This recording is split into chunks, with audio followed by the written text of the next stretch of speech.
By the ancient laws of combat, we are met at this chosen ground to settle for good and all. Who holds sway over the 5 points? Us natives, born rightwise to this fine land, or the foreign hordes defiling it? By the ancient laws of combat, I accept the challenge of the so-called natives. You plague our people at every turn. But from this day out, you shall plague us no more. For let it be known that the hand that tries to strike us from this land shall be swiftly cut down. Ears and noses will be the trophies of the day. But no hand shall touch him. Well, gentlemen, I leave you in the grace and favor of the Lord. Mulberry Street. And Worth. Cross. And Orange. And Little Water. Each of the 5 points is a finger. When I close my hand, it becomes a fist. And any time that I wish, I can turn it against you. What is your name? Amsterdam, sir. Amsterdam. I'm New York. Don't you never come in here empty-handed again. You gotta pay for the pleasure of my company. We speak English in this country. Whose man are you? You see this knife? I'm gonna teach you to speak English with this fucking knife. Now that was bloody Shakespearean. What? Do you know who Shakespeare was, Sonny? He was a fellow who wrote the King James Bible. May God put the steel of the Holy Spirit in my spine and the love of the Blessed Virgin in my heart. What'll it be then? Rib or chop? Loin or shank? I don't give a company fuck about your moral conundrum, you meat-headed shitsack. That's more or less the thing. And I want you to go out there, you, nobody else. None of your little minions. I want you to go out there. And I want you to punish the person who's responsible. Murdering this poor little rabbit. This is you, right here. Notch 45, you Irish bug bastard.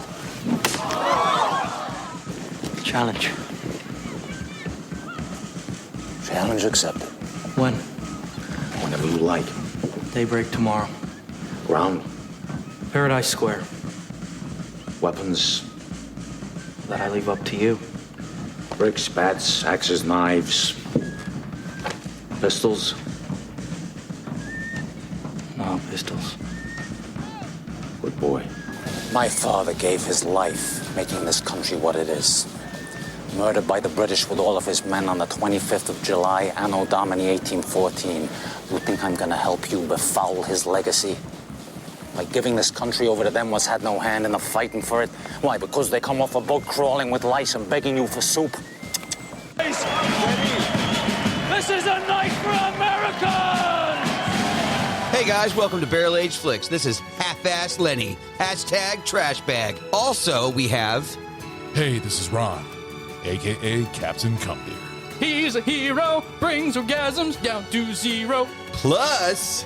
This is Stu, and I'm a pretty fucking princess. We also have... Hey, this is Ragnar. Vagina Tata! And finally... Fuck you, Chase! Yeah, fuck me. All right, hey, everybody. What is up, everybody? Welcome to BAF. You big-eyed Irish prick. Fuck yeah. So we are doing one of my personal fucking favorites, Gangs of New York, released December 20th, 2002.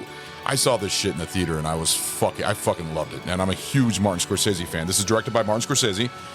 This is an examination of organized crime in New York City in the 1800s. This was nominated for 10 Oscars, won none though, which I was a little sad about, but... Damn, yeah, the what? That's ridiculous. But I thought it went up against some big names. It did. I believe 2002, I think it went up against Lord of the Rings, Fellowship of the Ring, and stuff like that. It went up, which didn't win Best Picture, but, you know, it doesn't matter. I mean, he won for Departed, even though I think he should have won for Goodfellas more than anything. You can tell I'm burned out because you said it was nominated for 10 Oscars and won none, and I interpreted that as and won none. Like none. Like for a full 5 seconds, I was like, "What in the fuck?" Oh no! Like didn't want it. Okay, got it. So awesome. You have derailed yourself, sir. Oh, wow. So Martin Scorsese directed great movies here. So we got a big list here. We got Raging Bull. We got Taxi Driver. We got Bringing Out the Dead. Great movies. We have The Aviator. We have Shutter Island, Casino, Departed, Yes. Goodfellas, The Wolf of Wall Street, Cape Fear, The Last Temptation of Christ, Silence, After Hours, The Comedian, and so many fucking more. This movie has a fucking huge cast. I mean, seriously, we got Leonardo DiCaprio. We got Daniel Day-Lewis, of course, the great Daniel Day-Lewis, Cameron Diaz, Jim Broadbent, John C. Reilly, Henry Thomas, Elliot from E.T. We got Liam Neeson. We got Brendan Gleeson, Gary Lewis, Stephen Graham, Kara Seymour, who plays Hellcat Maggie, and Eddie Marson. And this was also written by Jay Cox, who also worked with Marty on Age of Innocence and the movie Silence. And Silence is a good movie. I don't know if you've seen that one. Great fucking movie. It's a slow burn, but it's actually really good. The budget of this movie was between 97 and 100 million, because it was originally 97 and they had to raise it up to the point where even Martin Scorsese and Leonardo DiCaprio both took salary reductions to preserve the budget, because that's awesome. Yeah, this movie was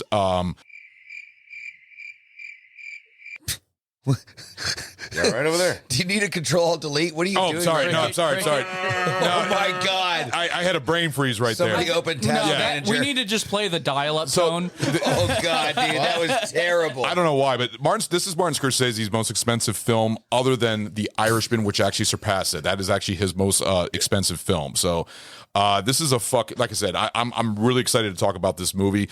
But let's go ahead and talk about the movies that came out around this time. Let's see if y'all know this one. You got The Hours. We have another Leonardo DiCaprio one, Catch Me If You Can.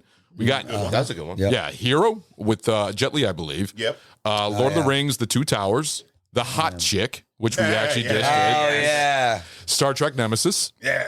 Yep. Oh, nice. Okay. About Schmidt, which is actually a good movie with Jack Nicholson. Yeah. Adaption with Nicolas Cage. And Analyze That with Robert De Niro. Yes. So, Damn. Yeah, no, it's a lot of good movies that came out that year. Yeah. And did any of you guys see this in theater? Oh, you did, Stu? Course. Yeah, Of fucking course. Scorsese, I see every single movie in the theater that comes out from him.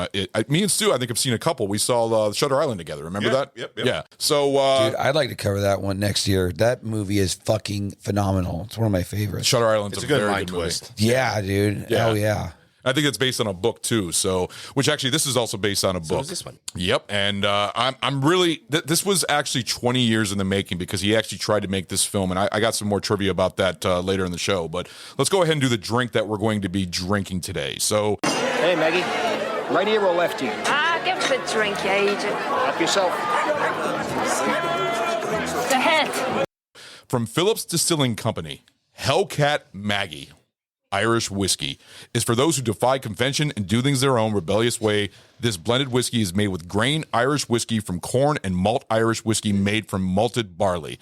Its namesake, Hellcat Maggie, was a member of the notorious Dead Rabbits gang that roamed the Five Points area of Manhattan in 1840s. And also, there's actually suggestions on the website of how this is made. They said it's called the Spicy Maggie, which is a splash of ginger ale and over ice. And then they also have the Boilermaker with 1.5 of the Maggie and Irish beer, which I would probably go with Guinness and stuff like that. So this is actually really good with those, but we're going to be drinking it straight as a shot. So you guys ready to try this shit out? Yes, sir. Hell yeah, dude. All right, guys. Irish whiskey, Maggie Hellcat. Or Hellcat Maggie. Jesus Christ. Can't say it right. Prost, gentlemen. Cheers. One more. There we go. There it is. You guys have a hard time trying to reach there. I got short arms. Fuck you.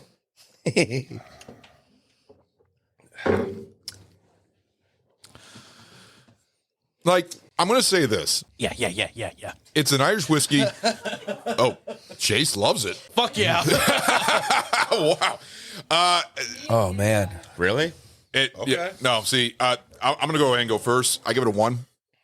It's mediocre Irish whiskey. Jameson's still like number 1. It's got a little bit of an aftertaste that I'm not a fan of. It's very weak. It's okay. But I mean, like I said, I bought this for the movie because it's you know, the whole gang's New York, so it worked perfectly. But this isn't my go-to. I would not go out and buy another bottle of this. I only bought it for this show, and I will not buy it again. In fact, I've had this before. And when I remembered it and I saw that it was Hellcat Maggie, I was like, oh, that would be great for Gangs New York. So that's why I wanted to bring it again. And I remember I used this a lot for mixed drinks. I didn't really do this for a straight drink at all because it's not all that good. I could see that. Yeah, I could see that. I actually use it a lot in the Irish Spring that I always used to make. Irish Spring is actually a pretty decent cocktail and stuff like that. Yes. No, it's Irish Spring. It's got soap. No, it's a cocktail. Soap. You make soap. Yeah, we drank some soap and just some remember, suds. That's from all the cussing that you do. Human fat is the best to use. We did that in Fight Club. So I give it a 1. So Ragnar, what do you give it? Half a thumb. I don't like it. There's no flavor to it at all. Half a thumb up? Yeah, it's bland. No. Not a fan of it. No, not your go-to. It's bland. There's no fucking flavor to it. Well, like I said, that's why I see it's good for. Sir. Yeah, Chase. I'm really curious about hearing your review. How about you? Fucking tan. Tan from a tan. It sounded like tan. I know. I totally got exactly what that's from, dude. See, somebody fucking gets Come on, you guys. Damn it. Uncultured pricks. Half a thumb, and I'm being generous with that. It honestly, it tasted like somebody who's never tasted whiskey and had just been described what whiskey is. That'd be Chase. That would be Chase. That'd be Chase. It has no real distinctness to it. Damn. It is weak. I would have sworn you watered this shit down before you gave it to me. Did you like the aftertaste? It was almost nothing there. Yeah. It was. It's like it was started to, and then it's just like, nah, I'm done. Yeah.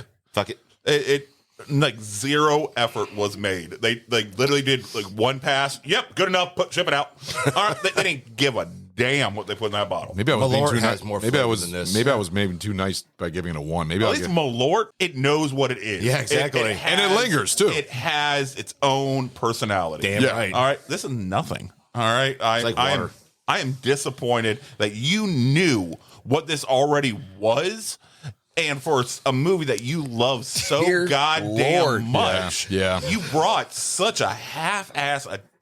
Oh my god! I don't know. I feel like I said, I did it because of the movie. If you got the bottle and you had never tried it before, then I'll give you points all day long. But come on. knowing what this is, and you're like, yep, good enough. Marty would come and slap you in the mouth for disrespecting his Oh no, I don't want Marty to do that. You would think you just handed him a fucking Dixie cup full of piss. Jesus. It's just disrespectful. All right. Well, We have winners, we have losers, and stuff. But most of the time, it's shit we haven't tried. The losers are like, oh, this is why I'm surprised that you didn't give it 2 thumbs down. I mean, like no, it's 0 so thumbs. bland.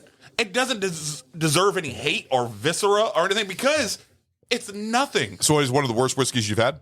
No, it's just bland. I'm not saying it's one of the, at least the bad tasting ones, at least have their own personality. They suck, but they have their own personality. That's their personality. This is just fucking forgettable. Oh, yeah. All right, this is like the 5'9" IRS agent that you see just walking down the fucking street. All right, it does no impression to you whatsoever. You immediately forget it. As soon as you stop looking at it. All right, so I'm disappointed in you, Ron. Oh, I'm sorry. Well, Chase, how about you? Well, I haven't actually had the pleasure of burning my taste buds out with a blowtorch. So at the ripe age of 30, I can actually taste this. There is. Let's do. Oh shit! I can actually taste caramel and what?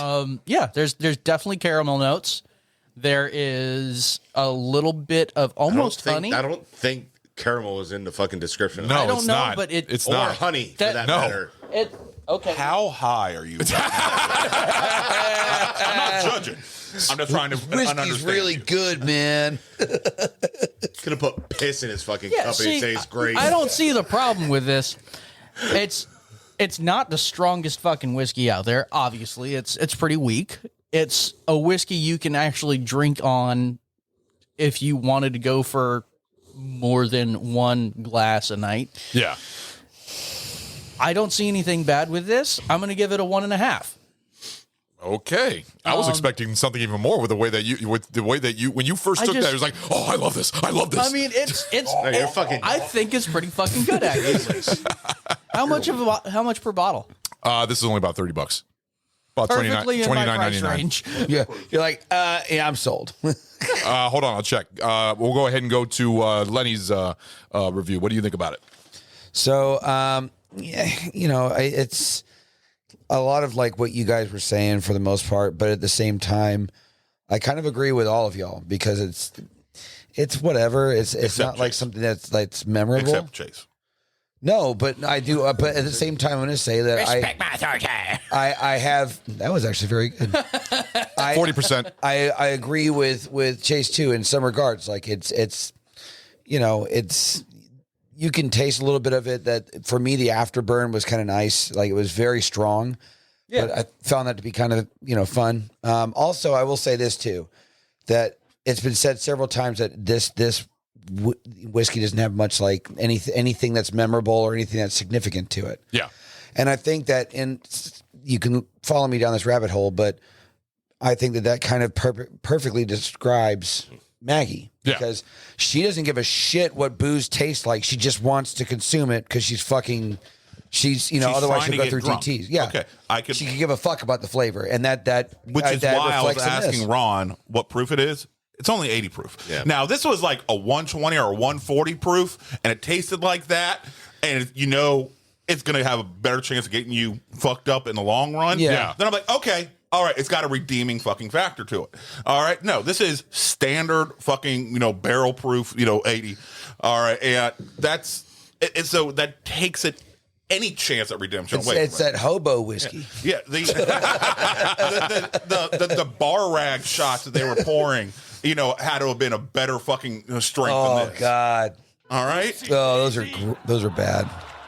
I'd say it's at least better than the Virginian whiskey that we had for the last Boy Scout. Oh God! That whiskey was like that's. Bottom of the barrel. You weren't in that episode. That was dog care. shit. Oh, it was rough. That was dog. No, you liked it. There's nostalgia I just to said it because it's a nostalgic drink. A nostalgic, but what was the taste compared to this? This has no taste. Yeah, at least that it has no flavor. I would go with the Virginia whiskey over this shit. Coming from a guy who says he actually enjoys Malort, so who said they enjoy Malort? Ragnar? I don't mind it. Yeah, I don't think he ever said he enjoys it. He just doesn't mind it. It doesn't bother him. And we have to appreciate Malort for what it does. We have to appreciate it. All right? That is the ugly fat chick at the bar. Who knows? I'm the ugly fat chick at the bar, but you know what? I'm going home with some dick every goddamn night when the bar closes. Hey, am I wrong? All right? Oh, I love it, dude. Jesus. Sweet Jesus. Oh, God. That's great. You got a pig squealing in there somewhere? Oh, God, shit. dude. Well, overall, I can understand why you'd be a little disappointed in me on this drink. But like I said, I picked it because it's perfect for the movie because of the character in the movie. So Hellcat Maggie. That's the only reason why I picked it, because I thought it'd be a very easy pick. You disappoint. I'm sorry, man. I like I said, I don't even remember it. Like I said, I use it more in cocktails. You absolutely remember. It was like over 2 years ago. It was like 2 years ago. I don't remember. I just remember being Lenny weak. was at the bar. Oh my and he was saying, how excited he was for this, and you're like, yeah, don't be. It's not good. It's not. You absolutely fucking remember. Yeah, you 100% remember. Don't backpedal now. I just it was a long time since I bought this. No, you. Right before we recorded, you were saying it's dude, not good. You did say that to me. You did. I'm sorry. All right, you did. Okay, I'm sorry. Shitty drink for this film. I'm being you know what? You have picked shitty drinks before, knowing that it was a shitty drink. You know what, Ron? Yes. I'm gonna raise mine to a 2 just to make you feel better. You got a sympathy. I'm lowering mine to a half thumb. Like the ugly fat chick, you get a sympathy fuck. All right. Oh God, a sympathy Jesus thumb. It Christ. goes in the back. Oh, there you go. Oh my God. And with Ron, that's all it'll be, about a thumb size. Anyway. Ron, have a seat. All right, guys. So we will be right back. Dear Lord, Jesus. Hi, I'm Dawn Brody, a comedian with a history degree and the host of the podcast HILF. History I'd Like to Fuck. Each episode, I am joined by a new guest who has brought me a subject from history that they want to know more about. Then I hit the books, I dig deep in the annals, and stimulate. We've covered Frankenstein, Houdini, Joan of Arc, Pompeii, the Salem witch trials, right? Ugh. Join us and find out for yourself that history is a party and everybody's coming.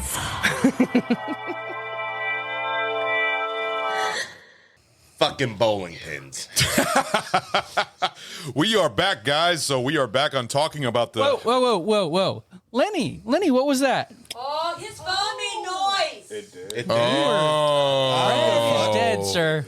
I was trying to with the thing, and I was looking something up. You got to spin the motherfucking wheel. Yes, I'm aware of the wheel. Okay, hold on. Hold on, pull the cord back. I don't want. Oh, Yin is so excited so about happy. this. Why? She wants to see how much fuckery. Oh my God! What is it? They get see. It's because she sat close to me. That's why. What? She was hoping. Her women She was over here witchery. manifesting. All right, you know what? Since Yen is not. Hey, you know we got Everclear. On the peanut gallery. What do you want to do? What do you hate? Okay, if you want to go ahead and pop that top before next week's episode, I'm fine with that. I know he hates me. Oh no, never mind. I know, I'm fine with it. I am absolutely fine with that. There's enough. And then I have other bottles of it also. Malort. That's Everclear Malort. part of Malort. Oh. How about Ever? Fuck you. Oh, dude. So Everclear Malort. Already gagging at the thought. All right, so we're doing Everclear Malort. God damn it! And just a splash of ACV because he's got GERD.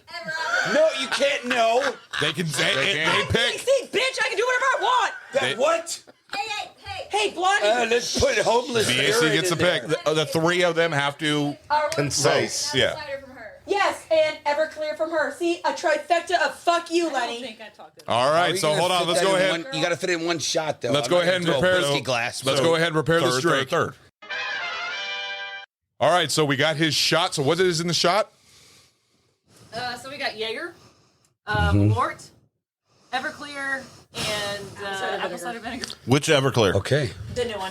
Okay. The real deal. Mostly Jaeger and Malort. Num, num, num, num, num. He's dreading this. Delicious. He's dreading this. We got another show to record. All right, here we go. What the fuck? Dude, that smells so weird. Like good? I mean, kind of, and then not. It might be good. Fuck it, You here have we a go. trash can? A girl can hope. Oh, fuck. I think he likes it. Oh. No. Like, it tastes good. And then the Malort comes along and kicks me right in the balls. Like, fuck you. The Malort always like overkills everything. Malort I'm is watering in the mouth. It's so strong. bad, dude.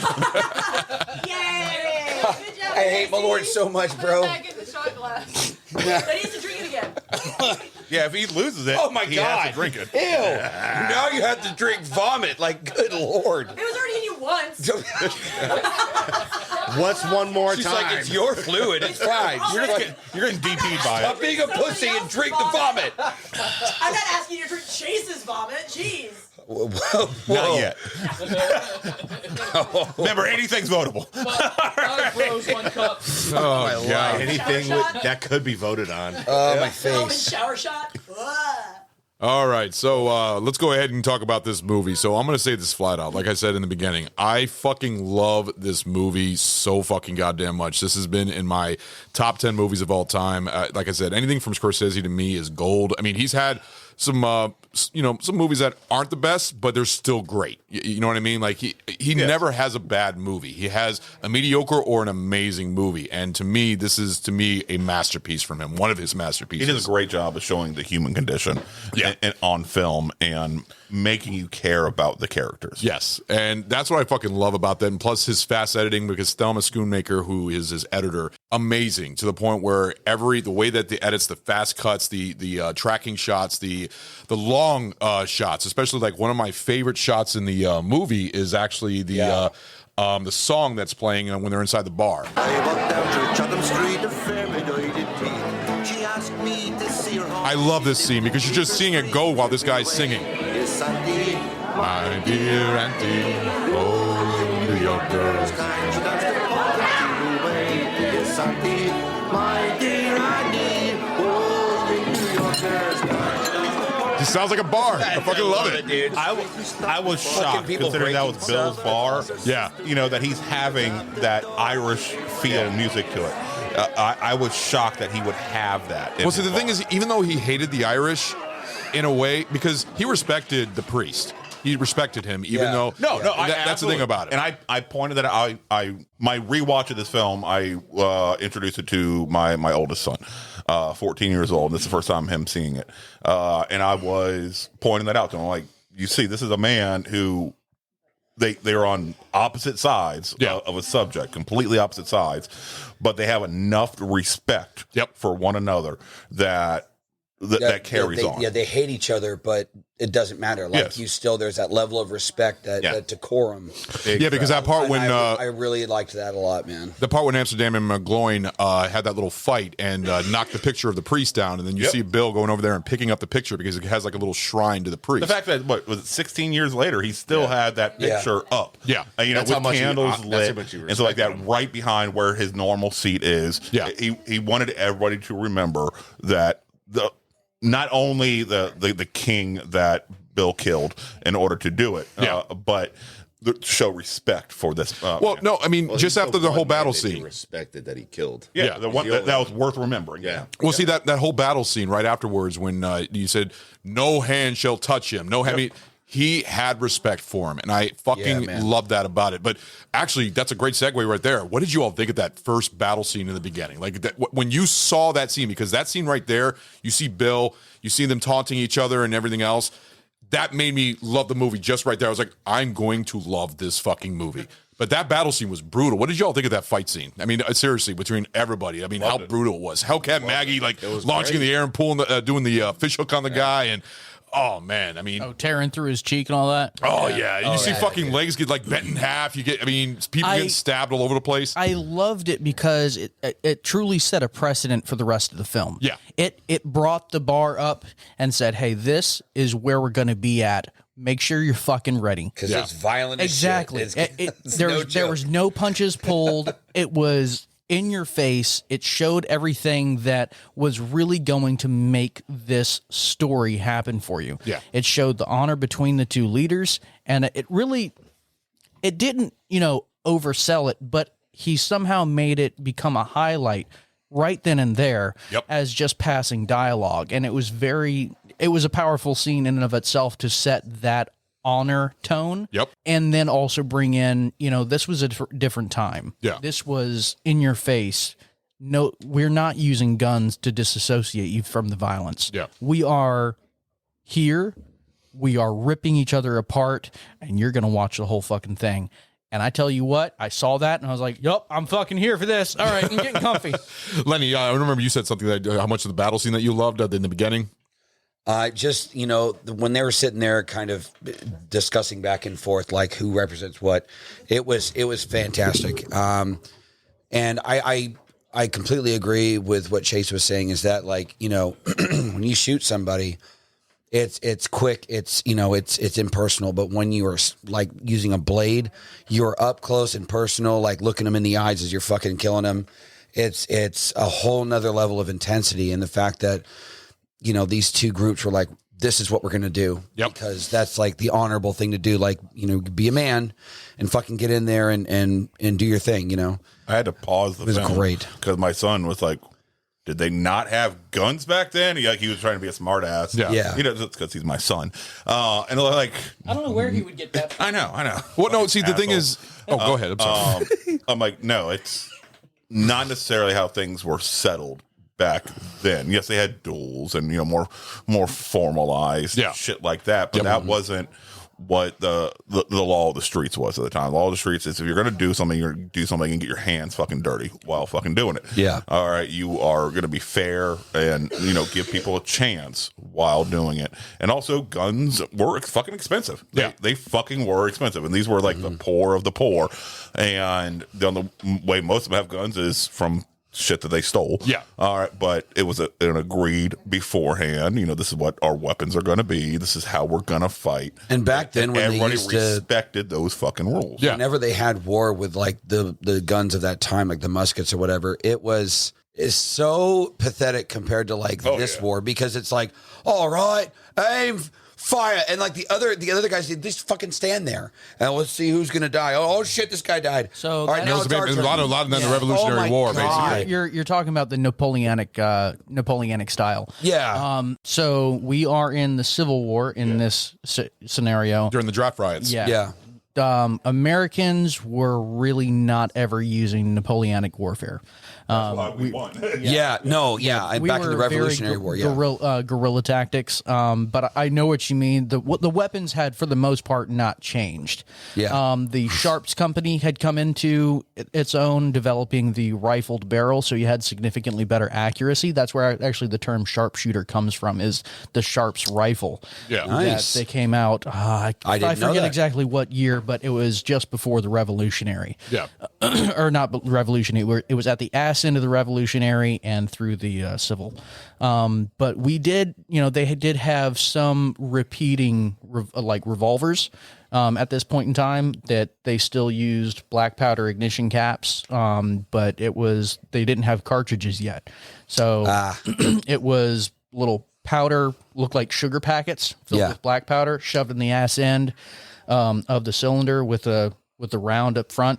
And those black cap is put on the black powder, the firing. What the shit? Hammer? No, firing pin. No, I'm drawing a blank here. The spark. The starter cap. I have no idea. Primer. There we go. There you Primer. Fuck. Jesus Christ. The primer was put on the back of the cylinder. Okay. Behind each one. And so you did have a few of those, but what he was saying, they were pretty expensive. Now, that being said, you could buy a regular muzzle loading pistol like what what's-her-face had, Leonardo's woman. Oh, that little one? Yeah, Cameron Diaz's character. That would have been about $4.50. But still, $4.50 back then was still a decent chunk of when change. you don't have Exactly, it. yeah. Well, and whereas one of those repeating revolvers was probably about 25. Well, you know that scene over at the when Amsterdam challenged Bill, and then they had that little meeting before they're about to do their battle, and then he was saying whips, whips, knives, hammers, and all that stuff, and then he asked pistols. Bill said pistols, question, and he said no pistols. And said that, and then he said good boy. I was like, that is fuck. Did he say whips? I think he said whips, He chains, said bricks. He said bricks, bricks, not whips. Oh, I thought he said bricks. That's a much kinkier fight.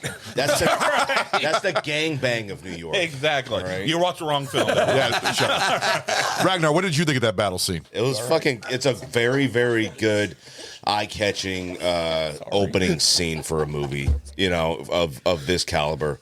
And, it gives you a great insight of what the movie will be about. Yeah.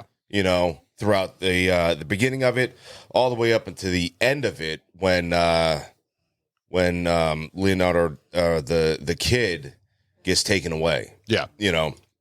All the way up until that point there, it sets a fucking precedence for the whole fucking movie. And the brutality of it, of people when they're down in the caverns and they're walking through and you see them sharpening everything, filing down that was a fucking great scene, nails in their boots. Yeah, dude. Fucking spike the gloves, Yeah. knives, fingers, everything that they have available. These were weapons of the street. Yeah. And that's what they're used for. Yep. And it shows that back then, there's only one person that runs the streets then. So that's what this duel was about. Yeah. No, I completely agree with you 100% on that. Like I said, that battle scene was fucking epic, and it really just started the whole trend of what the movie was going to be. And it was a beautifully, and also the music was done by Peter Gabriel.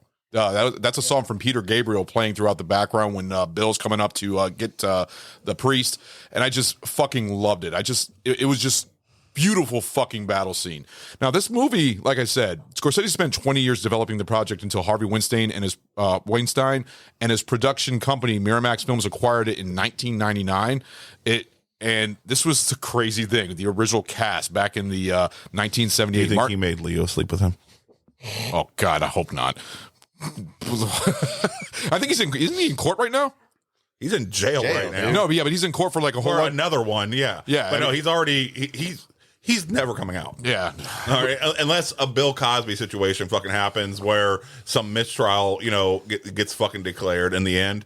All right. Unless some Cosby situation happens, Weinstein will never fucking come out of jail. Which sucks too, because I mean, he was a horrible person. No, it sucks because of the. No, what sucks is that he actually had great films under his belt. That's what is the only good thing about him. But other than that, he's a horrible person. Like you're like, no, that's like, not what I said. Hitler was, it sucks Hitler died because come on, no, that's not what I meant. Science a no, lot. No, that's not what I meant. But he did some bad things. But hey, they advanced science a lot. Yeah. I'm so fucking torn on what you just said.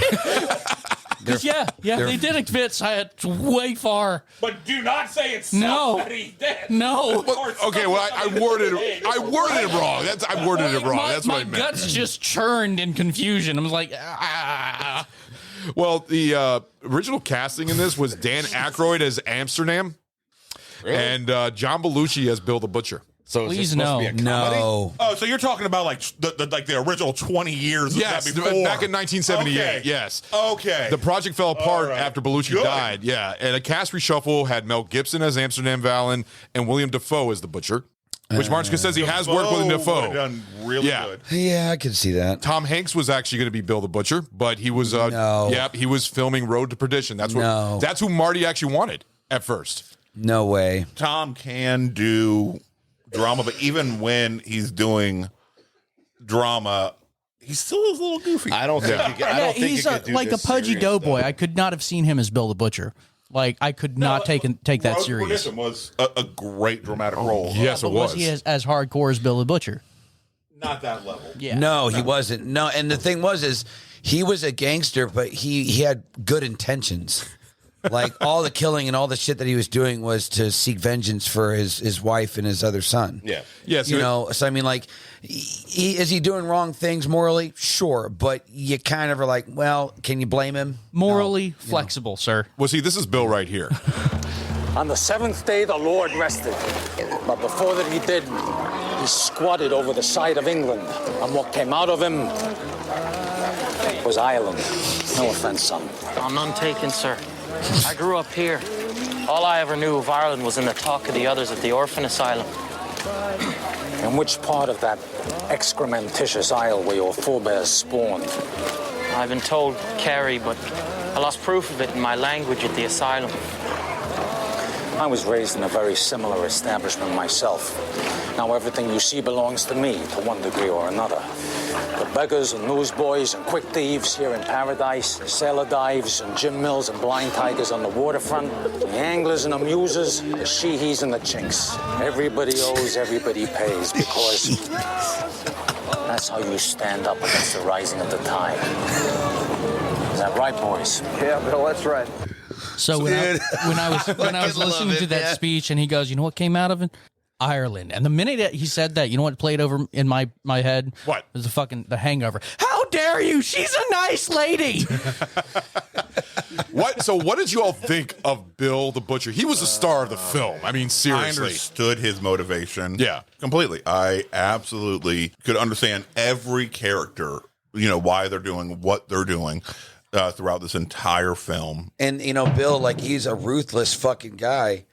But what the fuck was that? Probably a dog. Oh, that was upstairs? Yeah. Oh, okay. It came through here, and I was like, did the board just give us a Jesus fucking Christ, a dude. thunder roll for some reason? That freaked me. I was like, what? So altogether, I mean, seriously, Bill was basically the star of the show. What did you all think of Bill the Butcher? Seriously, I'm not gonna say he was any more of a star. Well, no, this has a lot, but I mean, I felt like he stole the show. He stole the movie. I mean, seriously, every scene that he was in was gold, in my opinion. I could never stop.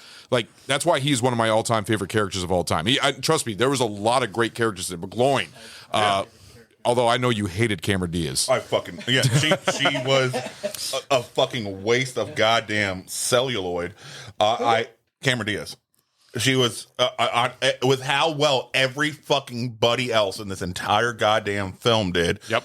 It just burned in my eyes every fucking time she was on because of how bad she was in comparison to everyone else. I was like, this is fucking garbage. This is like you are putting a Pee Wee League fucking football player in the NFL.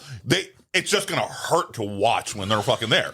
And it just disappointed the shit out of me. But John C. Reilly, everything that he was in. Brendan Gleeson. Yeah, wonderful. Yeah. All right.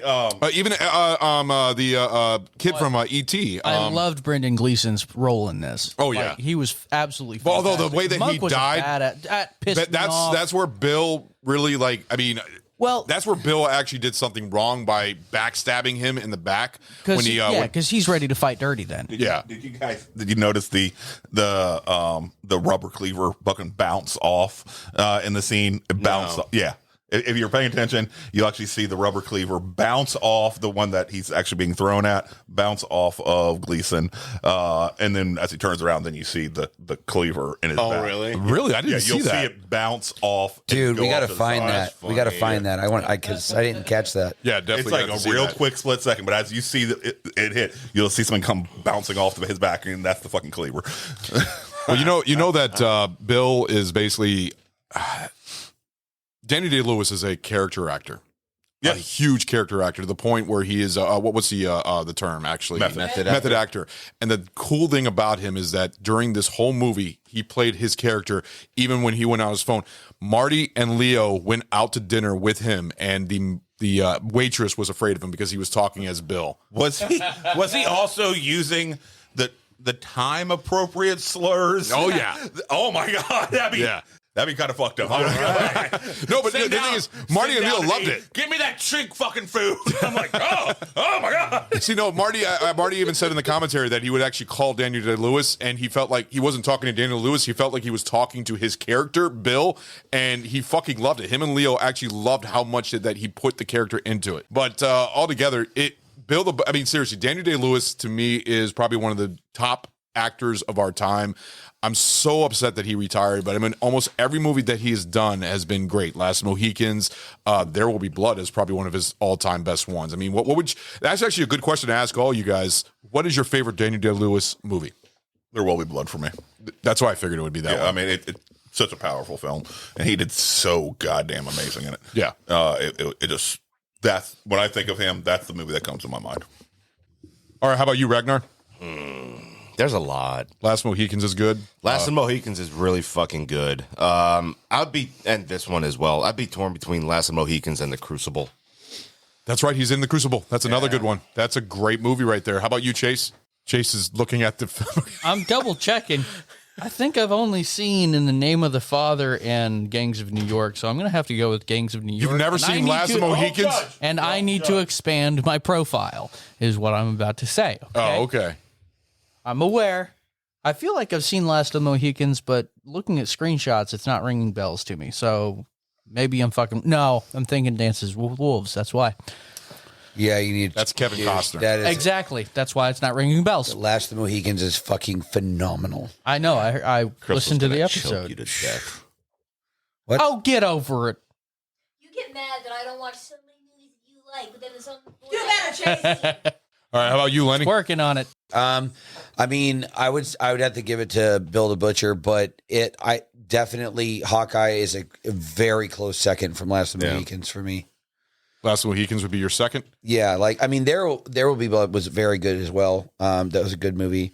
But the Last of the Mohicans, I'd say it's a very close second to Gangs of New York. Yeah, see, Bill the Butcher is my number one, and if I had to pick my second, it would be There Will Be Blood. But Last Mohicans with third. I mean, like I said, I like anything that he has done. But the cool thing about his character is most of the gangs mentioned by name were real 19th century New York gang. Bill the Butcher Cutting is based largely on a real-life New York gang leader, William Poole, who also known as the Butcher and had much as the same prestige as Daniel Day-Lewis's character, which I thought was really cool. And actually, the lines, Bill's last words, "I die a true American," were the last words of his true counterpart, which was actually really cool. That is actually the real line of the original Bill the Butcher. I'm going to say this flat out. I really wish he would have won Best Actor because he, like I said, he steals the show. And I understand what you're saying about everybody having a great role in this. John C. Reilly, I mean, he was great what he did as playing like the basically the dirty cop when you think about it. But he was doing what had to be done for him and his family to flourish, basically. Yeah. He stood up for what the right was and lost. Yep. So he moved on to, all right, fuck it. And then I'm going to, if I can't win respect, then I'm going to have power. And became a dirty cop. So what is your favorite scene with Bill the Butcher? And by the way, the scene at the Chinese opera or whatever it was, the opera house. Whoopsie daisy! That is actually improv. He actually did that as improv. That wasn't in the script at all, which I thought was great. It just fit perfectly. It just showed his character even more. But your favorite Daniel Day-Lewis or Bill the Butcher scene in the movie? Close towards the end. It's after he killed Monk, and he's in his shop, and like he sears. He throws a steak on in the pan, sears it for like 2 seconds on each side. And you have the mayor that walks in and shit. And he basically tells him to fuck off. Oh, and he's just eating it off the table. Huh? He's just eating the steak off the table. Yeah.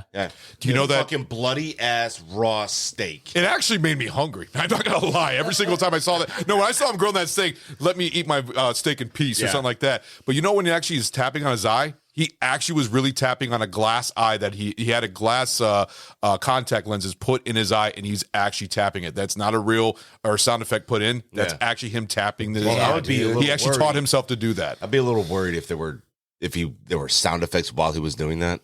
Well, no, that's fucking right there. Yeah, but he was hitting it. The tip of the knife was hitting his eye, which I thought was really good. Like I said, he is so dedicated to his roles and everything else. But no, that's a great scene. It makes sense that he would have glass contact, so he could have that image that he had of the eagle. Yeah.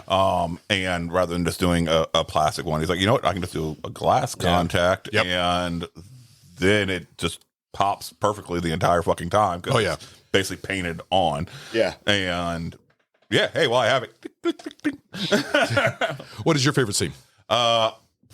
Just because it shows the power that he actually had when that group of Richie fucks were touring the 5 points. Oh yeah. When John C. Reilly sees the dead person and that woman saying, dead is something or something like that. So and John C. Reilly is just like, oh yeah, I'm the cop. I'm the one in charge. Blah blah blah.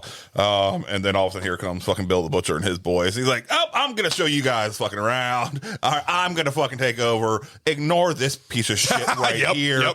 I'm the one who actually has the power. He's New York, basically. He owned the city in a way. That's what he felt like. He owned Manhattan. Yeah, he owned Manhattan. All right, that's what it was. He owned Manhattan. He did not own New York. It's just that whole line that he says, "I am New York," basically, because he has a lot of pride in himself. He has I thought that was really cool. That's actually a really great scene right there. Yeah, it just shows the power that man had, and he played it with such confidence and such bravado that it showed through the scene. And then John C. Reilly did a great job responding to that. You can see him getting pissed and getting a little butthurt about the situation, but not being able to show it. I just thought that whole scene worked wonderfully. How about you, Chase? I think mine is when he came to talk to Amsterdam after he had been shot. Oh, you're talking about the scene of fear. That's actually a good segue into this scene. I have that. Exactly. Yeah, where he's talking about how, that man was, the last man that was worth remembering I killed 15 years ago. Is it your shoulder that's keeping you up? Oh, I don't never sleep too much. Him draped in the fucking American flag, man. Yeah, I love that fucking picture.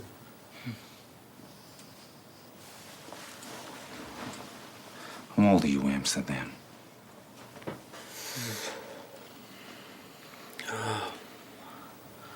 Not too sure.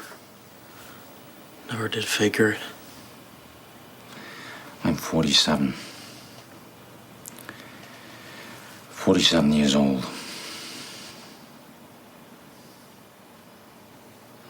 You know how I stayed alive this long? All these years. Fear. The spectacle of fearsome acts.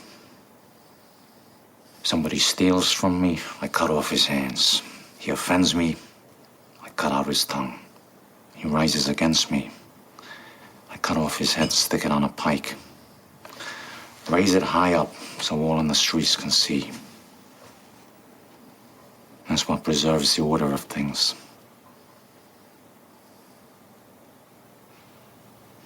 Fear. I fucking love that. I really do. In fact, that whole little scene between him and Daniel Day-Lewis, which another great thing when we talk about Leo, but Leo was actually great in that scene also. I think their chemistry together was actually really good. How about you, Lenny? What is your favorite scene with Bill the Butcher? Well, there's so many. I know. But I know. This was so hard to figure out. So the one that Chase brought up was definitely a close second for me. But I would say when Leo takes that chance and tries to take Bill the Butcher out, and he ends up he gets stuck in the stomach with a knife, and then he has him pull him up on the table, and he's straddling him. And there's a scene where he says something, and then Leonardo's character spits blood in his face. Yep. And that rage fucking scream he does. Headbutt that he does. does. That he just fucking smashes his head into his head several times. I was like, bro, that was so fucking savage, dude. It was awesome. That was a great fucking scene. Yeah, no, like I said, he stole the show in my opinion. My favorite scene was like almost every scene with him I fucking loved. But if I had to pick one, the first scene right there is what told me I was going to love this movie again. Just him taunting Priest, that whole battle, that whole intro right there showed me how much I was going to love this character altogether. The only thing I didn't like about that scene when it came to him, it showed kind of his cowardice by he grabbed one of his own people, threw them in order to distract Priest, and then went for the kill shot. He did have a little bit of cowardice. I'm just like that. That's a bitch. Did he grab his own? Did he grab his own? Yeah, it was his own person. It was his own person. Yeah, it was his own man. He grabbed. He was in the middle of another fucking fight. Grabbed, swung him, pushed him towards Priest. Priest then defending himself. But what would you do? So you got to put yourself in that situation. To me, considering that they're trying to honor the basic rules of combat, that was a cowardly thing to do, especially as a man who had supposedly such respect for this individual that he's going against, to the point where he cut out his own eye and sent it to him from a previous fucking battle to show that he would not look away again. Yeah. He would not do that cowardly act. He did it because he knew he couldn't beat him. Exactly, and that was the thing I was going to say. Yeah, because he's even said it in that last scene. Yeah, Bill has a good grasp of the only fight the only fair fight is the one you're losing. Well, he said that Priest was a hell of a fight, because they already battled before. He knew he couldn't take him one-on-one with, so he did what he had to do. And was it cowardice? Yes, but also to at the same time, your own man. Yeah, in order to do his it. own guy may have been dead standing. Well, no, the other cowardly thing. They showed him. He was in the middle of a fucking fight. All right, with somebody else. He grabbed him by the back of his collar, swung him around, and pushed him towards Priest to get that momentary. Maybe he had to be low in the totem pole. Maybe he was an initiate. See, I'm surprised there were so many other people around. He could have grabbed any of Priest's people and by surprise and physically. So if he grabbed one of the Irish, it would have been. I would like. Okay, that's a good use of your environment. See, I'm surprised that you don't like that scene. But how about the scene where he's backstabbing Monk? No, because he was always against Monk, and Monk stood against him. Monk stood against him by going for the sheriff and accepting that role and stuff like that. And even when he basically tries to call Monk out, Monk won't even give him the respect of fighting him. He's like, no, we are past that. We will sit down like men and talk. The democratic way. Yeah, so he's like, nope, fuck that. You don't even want to give me the respect as a man. Fuck you. I don't deserve. You don't. So you think that what he did was right by just getting him in the back like that, like behind his back, because that's a cowardly cowardly way but to it kill was still somebody. somebody that you were against. All right, to sacrifice your own person to give you an advantage against your enemy. That is not valuing your people. That's a sign of a weak leader right there. Lenny, what were you about to say? I don't remember. Oh, you were about to say something. I got too many interruptions.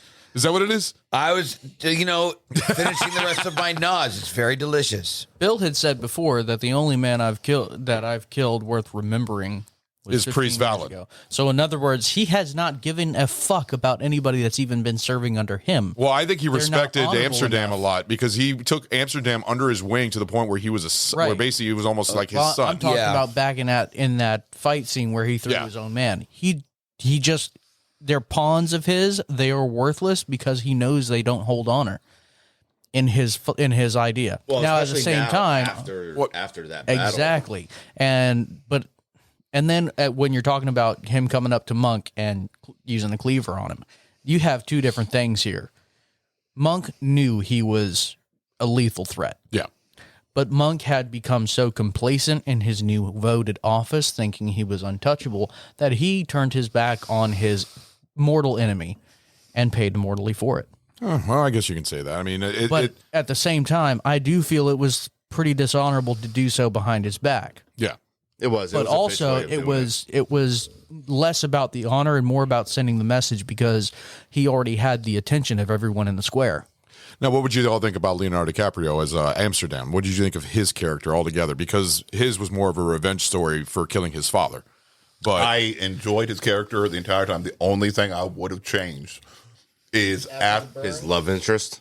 After the beat fucking Cameron Diaz. But after the beat down that Daniel Day put against him, you felt like that he should have did. He should have been uglified. All right, he should have been scarred. Well, he said that he did scar him up, but really all it was it just like a little scar on the cheek. Faint thing. Yeah, a little burn. You will walk this. No, you will walk this town looking after the face crushing fucking blow beating that he received. He should have been fucking mangled and stuff like that. And I'm like, yes, Leo's a pretty man. I understand. Maybe don't want to fucking ruin the prettiness, for the film, but. I'm sorry. I think it would have shown more in the fact that Cameron Diaz's character was like, still trying to stand beside him, still trying to get him to go with her. She fell in love with even if him. he got uglified and and brutally fucking maimed, it would have actually spoken more. But no, he came out pretty man with a faint little scar, which I'm betting more chicks actually kind of dug that afterwards. the little bit of brutalness. I don't know. I feel like it was some studio interference. Gotta save something for the other halves when they go on the date and watch the movie. Nah, fuck that shit. So the thing about Amsterdam's character, I mean, like I said, in the commentary, I watched this with the commentary. I watched it twice, and Scorsese says Amsterdam's revenge as killing the man who becomes his father, Bill, who also is in need of a son. And I really enjoy. See, the thing is, I remember Lenny. You kept saying it. Why did he do that? Why did he fucking? He should have stayed with Bill. I mean, yeah. The reason why I had that argument was because, okay, yes, Bill's the guy that killed his father, but at the same time, especially after all the things that just listening to Bill talk about his father, not knowing that that's his dad. Yeah, how respectful he was. How he killed him, but it was out of mutual combat and he had a lot of respect for him. And I think that in my head, that would be a justification of being able to let go of the past and be like, look, I've got a really fucking good thing going here. Mm-hmm. I'm not going to fucking but fuck that. Yeah. I don't know. Fuck that. And this movie is, you can argue the fact of it's a war of purity. Yeah. But this is a straight revenge story. It's a straight revenge movie. Yeah. And it's a long game. It's not a slow one. It's a long fucking game. I have to say, I actually felt bad for Bill at his end because he wanted that fight. He deserved that fight. But to be taken out by shrapnel instead. Yeah. Honestly, that kind of broke my heart because Amsterdam wanted that fight. Yeah. He deserved that fucking fight, and it was taken from him by the crossfire of everything else. But what did you think of the whole ordeal about Bill taking him in like that? Because Bill hated the Irish. That's the only thing I couldn't figure out. But he was taking him in like it was his own. A bunch of them. Yeah, he took a bunch of them in. Well, McGloin, basically Americanizing them. Yeah, all right, making them earn their native stripes. Yeah, but still fucking degrading them. Yeah, of every course. second. Of course, I degrade Ron all the time. All right, what the fuck, man? Doesn't mean I love him any less. He likes it. But no, you guys we're focusing on the revenge. I do believe that Amsterdam, when he saves Bill from the assassin, he made that conscious choice, and you could see in that split second him contemplating, all right, am I going to let this happen? Because, yes, I want Bill dead, but also Bill's like my new father. Do I save him? Do I not? Well, I think it was he didn't want anybody else to do it but him. Do you think he even knew? Do you think Bill knew that it was Priest Valen's son? Because not until Henry Thomas's character kind of told him basically that he is the son of. Yeah, but you can tell in that scene that Bill was not just pissed, but he was also hurt. See, I'm wondering if Amsterdam didn't get kind of painted into a corner when, yes, he had the initial plan, how he's going to do everything. But then he may have been starting to question it, whether he was going to go through with it or not. Once, no, because I think he was actually making that choice where he was going to try and be with him. He was exactly, and then, but the only reason he ended up trying to go through, it was basically dropped him. Shit. Fucking Bill knows. Bill knows. Bill fucking knows you're lying this whole fucking time. All right, so he felt he had no choice but to continue on with the assassination plan. And also, I think Bill being taken out by the shrapnel, it solved a problem, because I don't think Bill would have actually wanted at that moment to have to choose, am I actually going to have to kill this guy? And it didn't make the choice where Amsterdam was going to have to choose, am I going to have to kill this guy? Bill already had a mortal wound, which he knew based on what he knew he was dead. He knew he was dead because he put his arms up and he kind of just let Amsterdam go for it. Amsterdam knew it was a mortal wound. There was no saving him. So that's the only reason he finished it off more out of... That was a mercy kill. Exactly. Yeah. A mercy kill.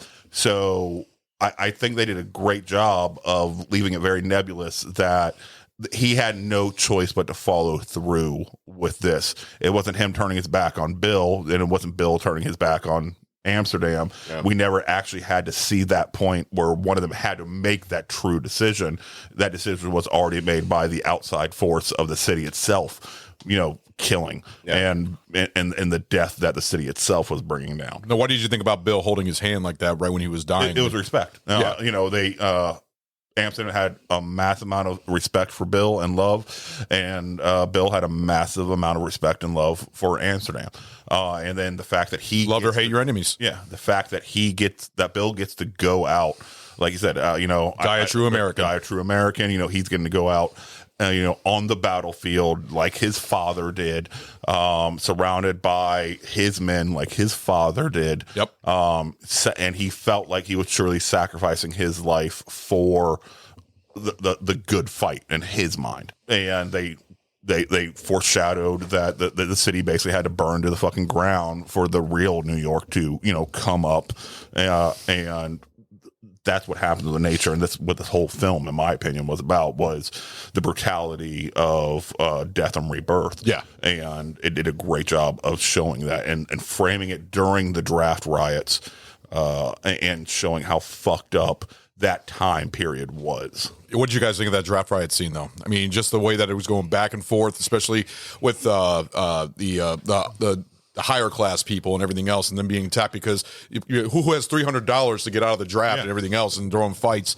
But that whole scene happening because they're about to do that battle right when the draft riots happen. I mean, like I said, that actually did happen in New York during the Civil War and everything else. But that scene, the way that they did it, just going back and forth, hearing all like the little telegrams and all the news reports and everything else, I thought that was a really well seen, especially with how many scenes were filmed all throughout that and the way that it was edited and it was just so fast paced. What did you all think of that? Well, I think it showed how much control Bill did not have. Yeah.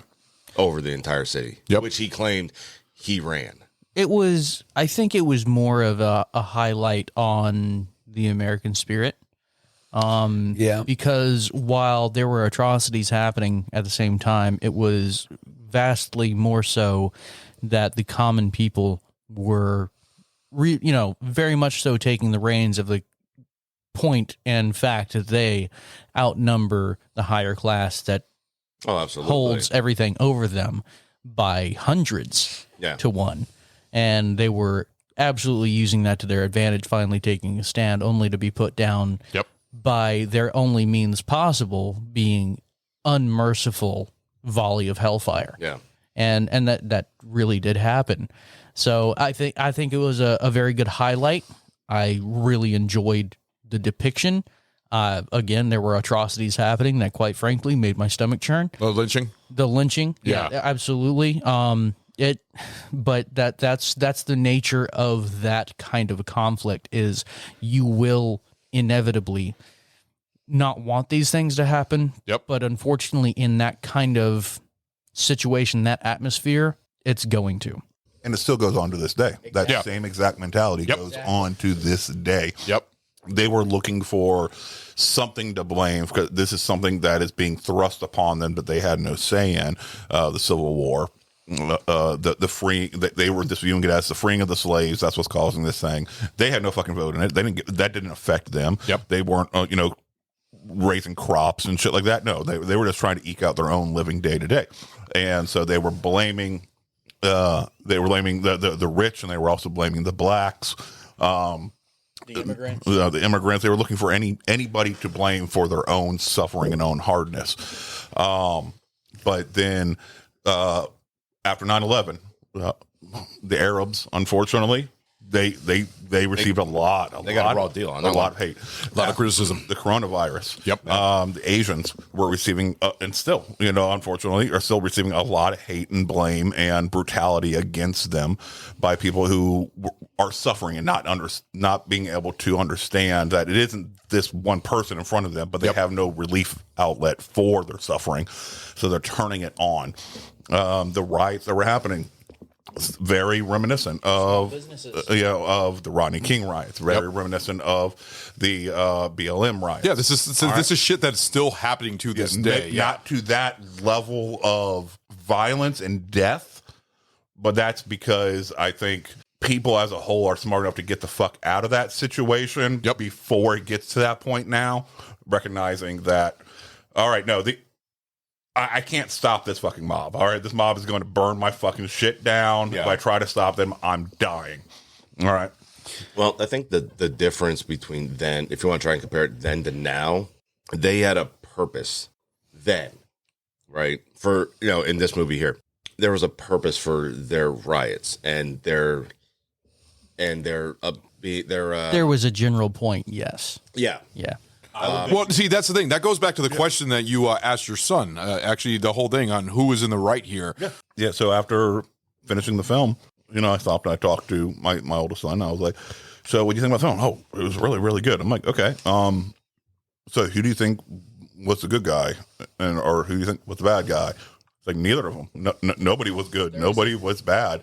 They were all fighting for what they believed was right. And which pertains to the last thing. I remember when I said that the top 5 villains was Bill the Butcher, and you kind of corrected me. He says you don't see him as a villain. He's more of a patriot. He's more of standing for what he believes is right and everything else, just like the Irish feel like the same way. Just how the battle between Priest Vallon and Bill the Butcher, plague each other in either turn and everything else. It's just, it's what we live with right now. It's what we live in. And I think one of the things that's really cool about that is that I really love movies where they show they always have at first you think is like a good guy and a bad guy. That's sort of like where your mind goes. Yeah.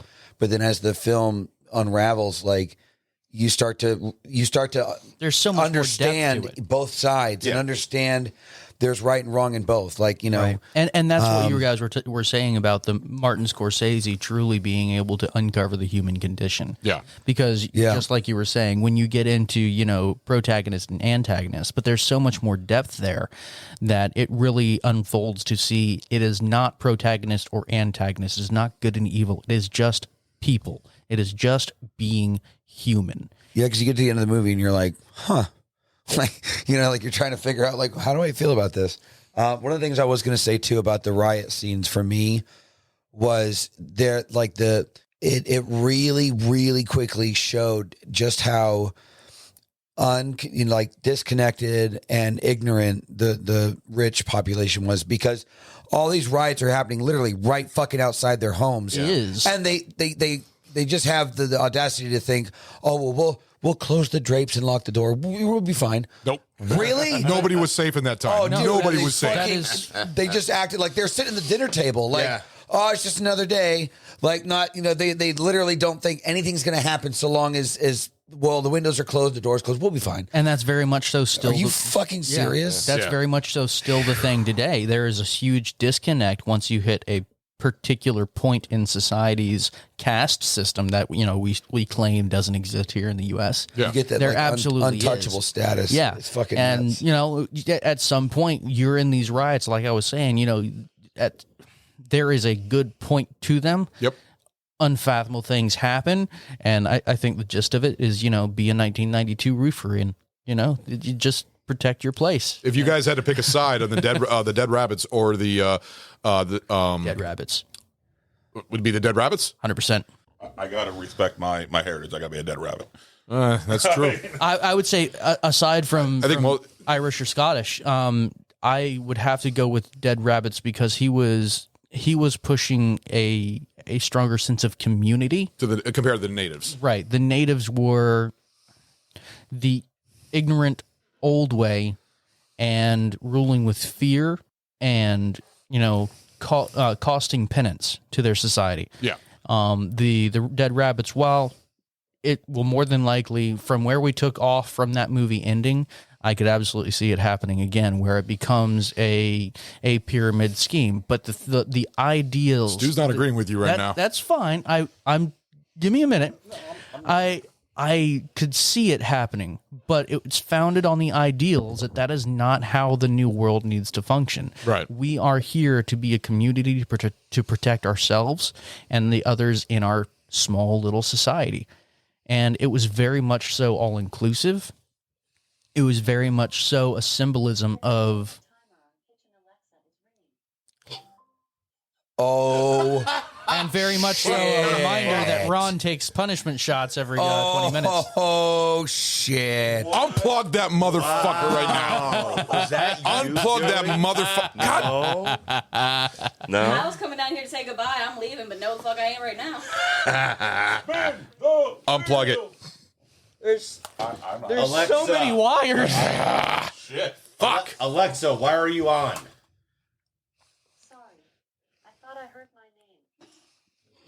Thank you. Bitch, you fucking heard me.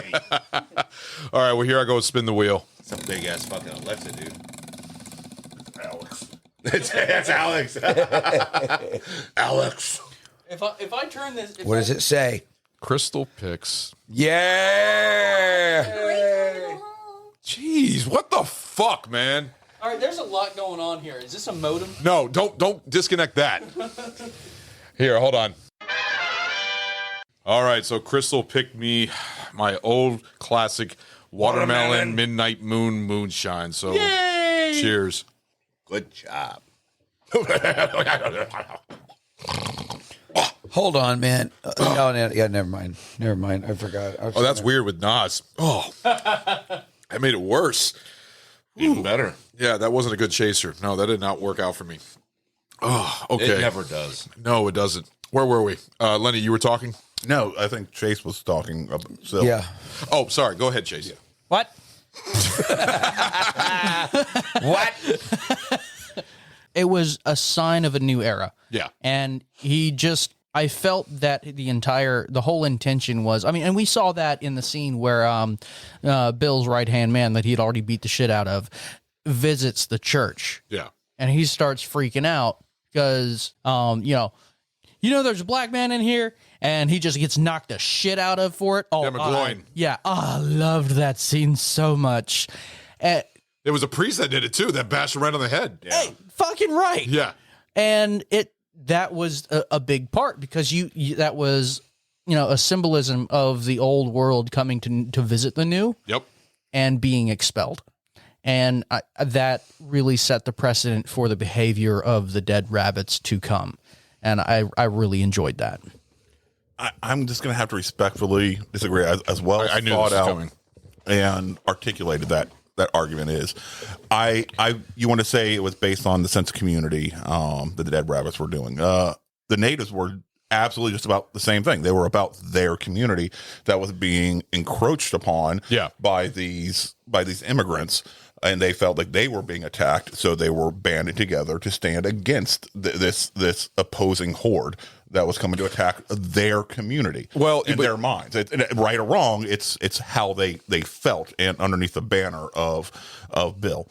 Well, it's just like the British, British coming over here during the Revolutionary War, coming over to our area and trying to take over our place, and we fought against them. Yes. So basically, that's what this was with the Irish. You were defending what you felt was yours, rightfully so, and then the immigrants were fighting for what they thought was their right, rightfully so. Yeah.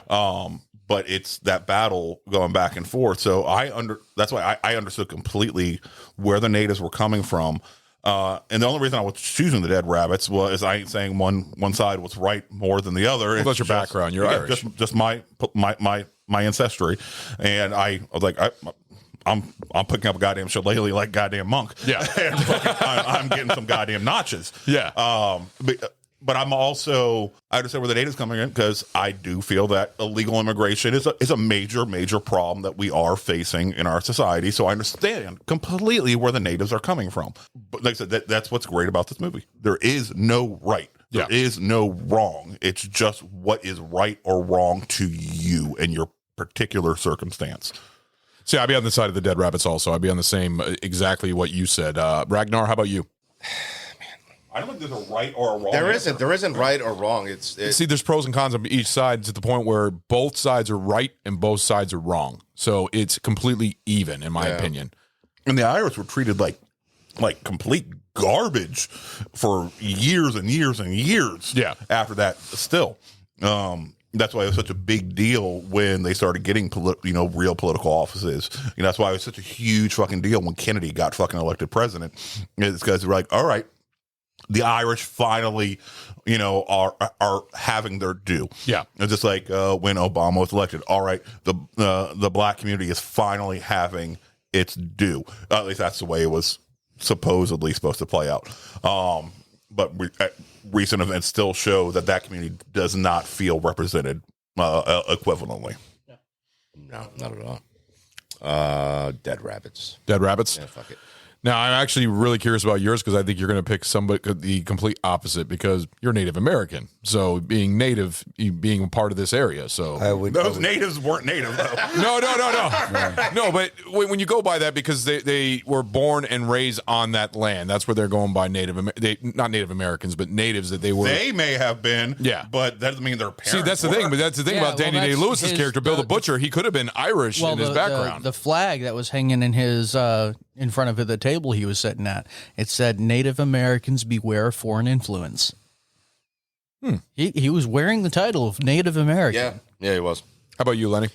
So natives, but not just because of what we just discussed, but also because, especially like back then, again, right or wrong, Bill was extremely fucking passionate about what he believed in and what he held dear to his heart.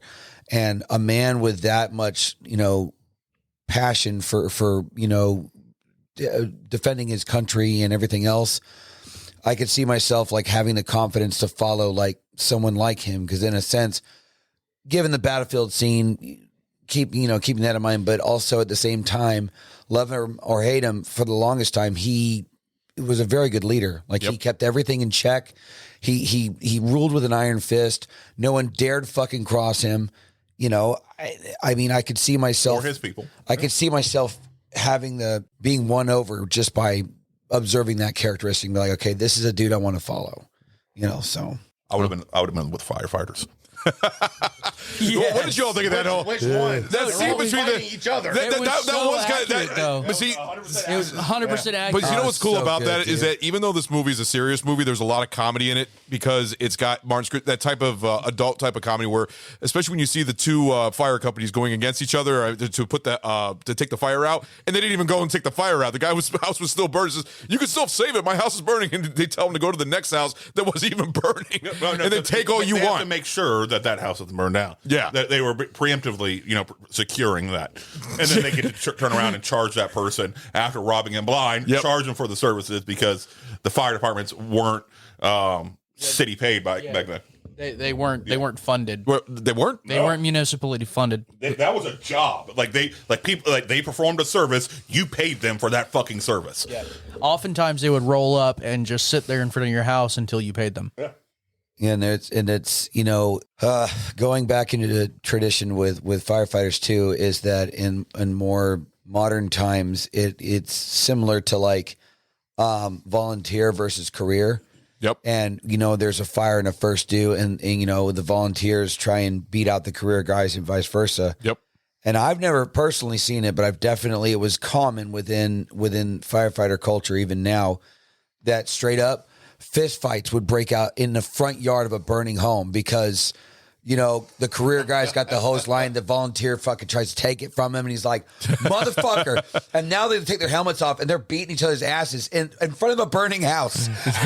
Like, what the fuck, guys? Like, that's a great fucking video opportunity, though. Oh, God. That goes so straight awesome. on my fucking feed. I want a YouTube channel. Just for this. Yeah, dude. It's like I said, and like that, as soon as I saw like the firefighters brawling, that's the first thing I thought of. Like, it's like it goes all the way back to that time. There's always something, Yeah, that was good. So I'm actually going to ask you guys, who is your favorite character in this movie other than Bill the Butcher? Because Bill the Butcher is such a great character in this, but there's so many, like you said, many other characters in this. So the one that I wanted to pick is I love McGloin. In fact, I love the whole issue with the fiddling bins when they're about to have the fight. And then maybe they don't share your religious scruples. Maybe they're just a couple of fiddling bends.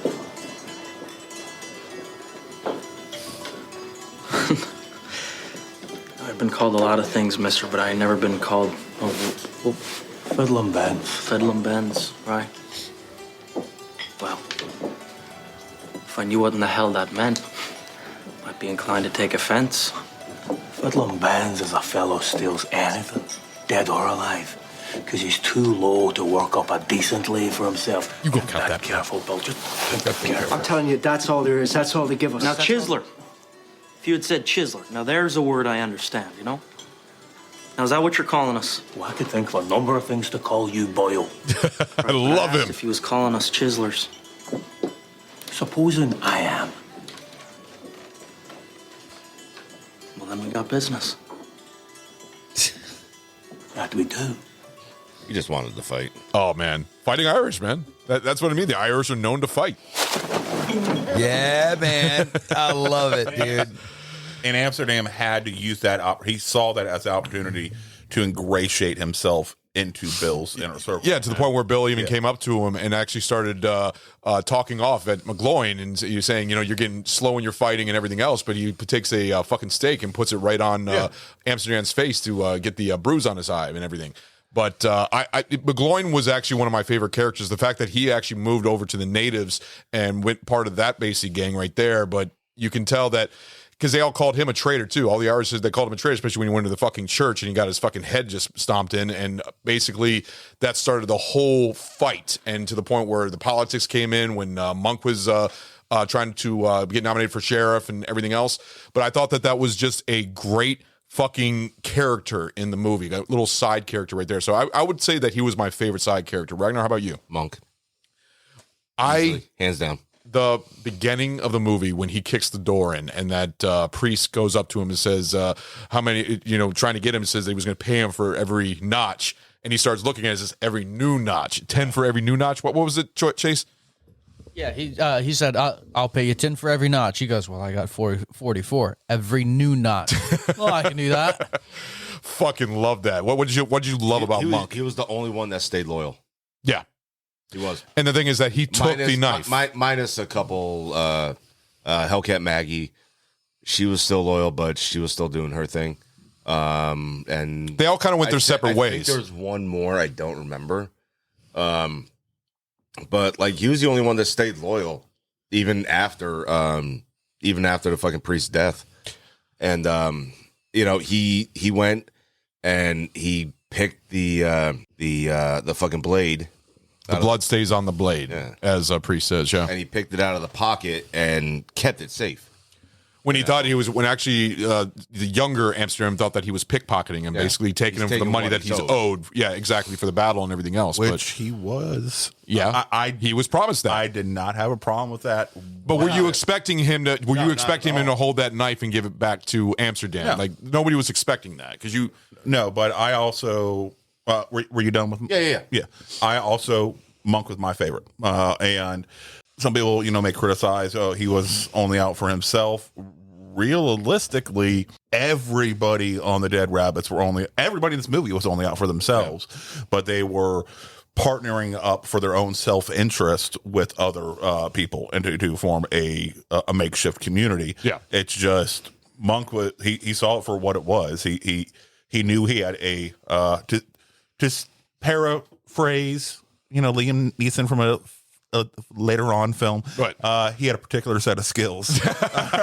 Yes. Yeah. All right. So he's going to go ahead, and that's why he waited till the last minute. He's like, I've offered my services to you. I've offered my service to you. He kept doing it. He wasn't going to the natives to offer the services. He was only offering the services to priests. But he wanted his money. All right, but if I'm going to do this, I'm going to get paid for it. Get paid exactly. I'm using my skills, and that gave him the respect. Even when Bill and him were talking before he became sheriff and stuff like that, he basically shit talked Bill straight to his fucking face, almost in a respectful manner. But he was basically spitting in his fucking face. Yep. And Bill even still had enough respect for him as a man. Yep. That he's like, okay, I'll let it go instead of just having my guys just fucking destroy you right now. Because he could have at any time. He could have snapped his fingers and taken Monk off the board. Yeah. All right. But that's why Monk is my favorite side character. Chase, who's breathing so hard? What? God damn. I can hear you breathing like the whole fucking show. You're like, he's mouth fucking that mic.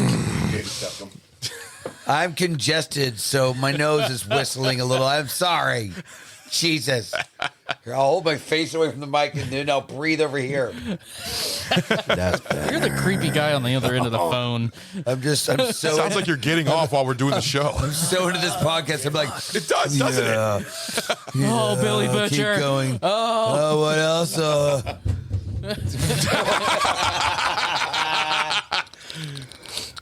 Dear Lord.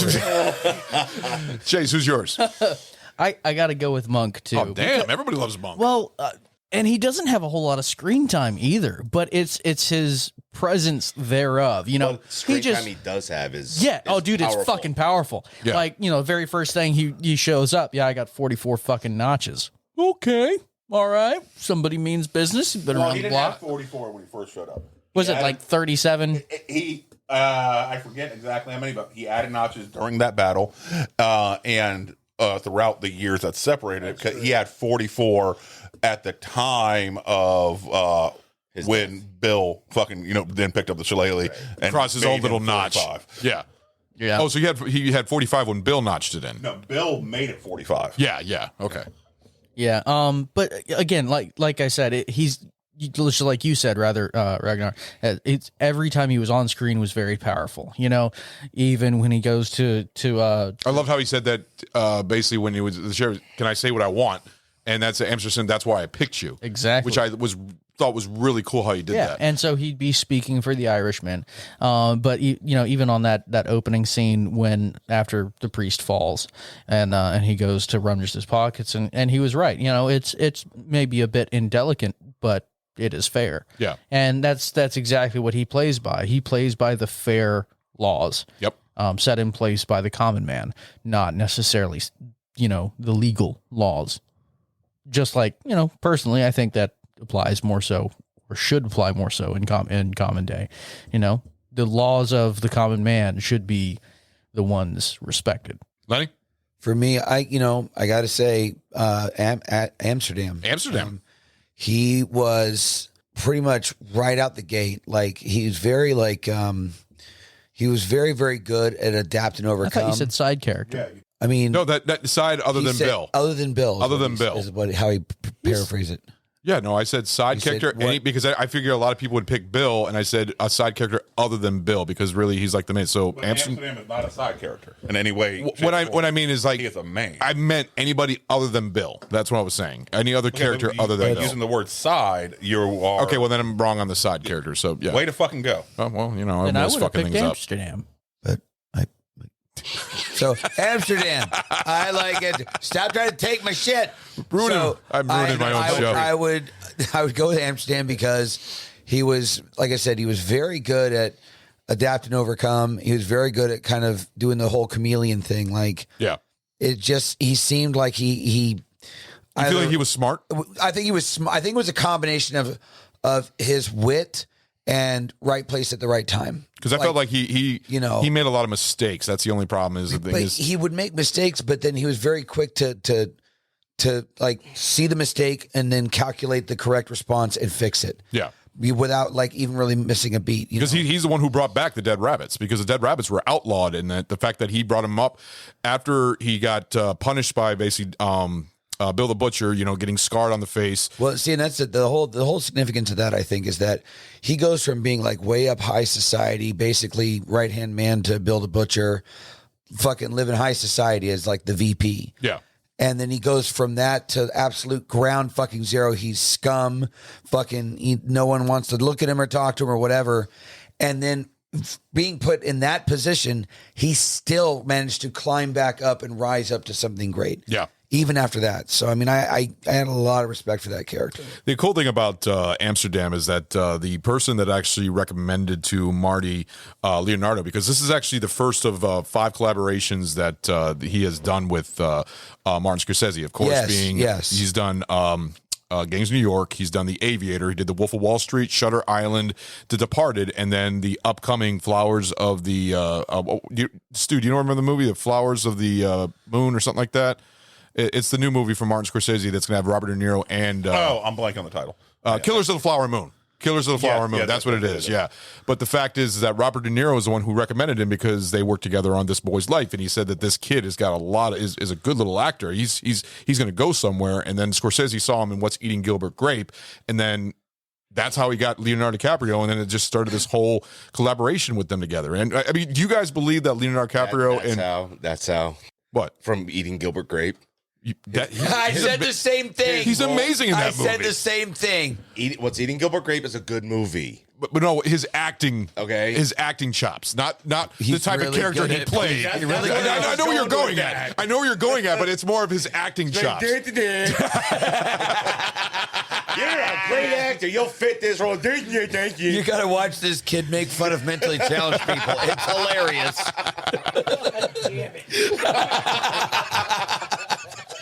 I think Family Ties sold it for him. Family Ties. Oh no, Critters 3. Yeah. That was his first movie. Yeah, but Critters. That wasn't Family Ties. Family Ties where he forgot his first acting, but his first movie was Critters 3. So we're going back to first acting, not first movie. Oh man, Family Ties. He was like, what was he in that? He was like a foster child or something like that. Yeah, I don't remember. I think so. I'm not going to fucking lie at all. I vaguely remember the show. Vaguely. Actually, you know what? I'm going to go ahead and ask it because it just gives us a whole broad thing about different movies. What is your favorite Leonardo DiCaprio Suck assholes position? I mean, or Departed. I don't know why. Position. I'm sorry. I'm still laughing. Acting so role. my You favorite fucking weirdo. Let's go. My favorite Leonardo words are DiCaprio hard. position would be. position. Yeah, it's got to be the flying V from Really? Howard Hughes, right? No, it'd be the tree fuck from Gilbert Grape. Head down, ass up. Your favorite role from Leonardo DiCaprio? What would be your favorite role? The Departed. The pizza delivery guy. Really, The Departed? I like that movie. It's a great movie. It's a good movie, but not my number one go. See, I like I said, I still feel like. What do you like? Titanic. Yeah, That's not a Scorsese movie. I'm talking. No, you said. Oh, that's you true. said fucking DiCaprio. Yeah, but most of the movies. you are derailing. No, most of the movie. No, most of the movie roles of Leonardo DiCaprio that I love are from Scorsese. That's Okay, where I'm but going. you didn't say it's No, I didn't mean it. No. I just talking about my end. I'm sorry. So what is yours? I just fucking told you. What's eating Gilbert Grape? That's not what he I know. fucking He said Departed. I was trying to make a joke. It got derailed. Oh my God! I am horrible today. All right, how about you, Stu? It's okay. Painful to watch. Where he's the star or where he's Star. in it. Okay. Then honestly, it might be Wolf of Wall Street. I knew you were going to pick honestly, that. he I knew you were he gonna was pick that. amazing in that. That was good. He was Yeah. amazing in that. Yep.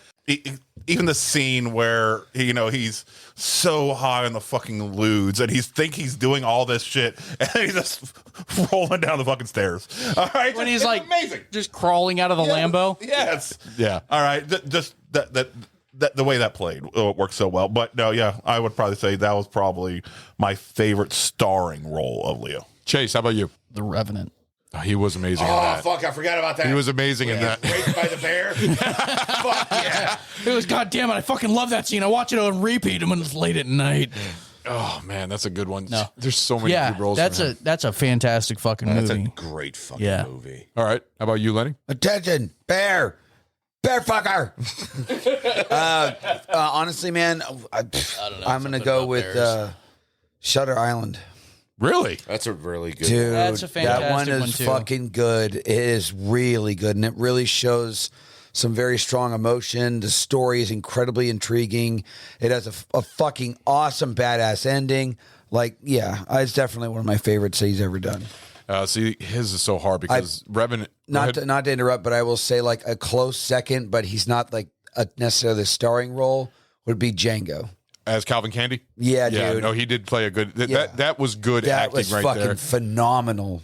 God, see, Inception. I mean, fucking Catch Me If You Can. I mean, Inception Once was Upon a Time in another one. Hollywood. That's what one I was about to bring up because that would almost be my number one. I think that's. I figured that was going to be yours. I really enjoyed that, especially that fucking scene in the trailer. That scene was like just gold right there. The way when he was just basically hurting himself, but basically because how he fucked up on the scene and stuff like that. But if I had to really pick one, I would probably pick The Wolf of Wall Street because that was an amazing. And the thing is, he picked that out for Martin Scorsese to do. He wanted him to do that, and that movie was just.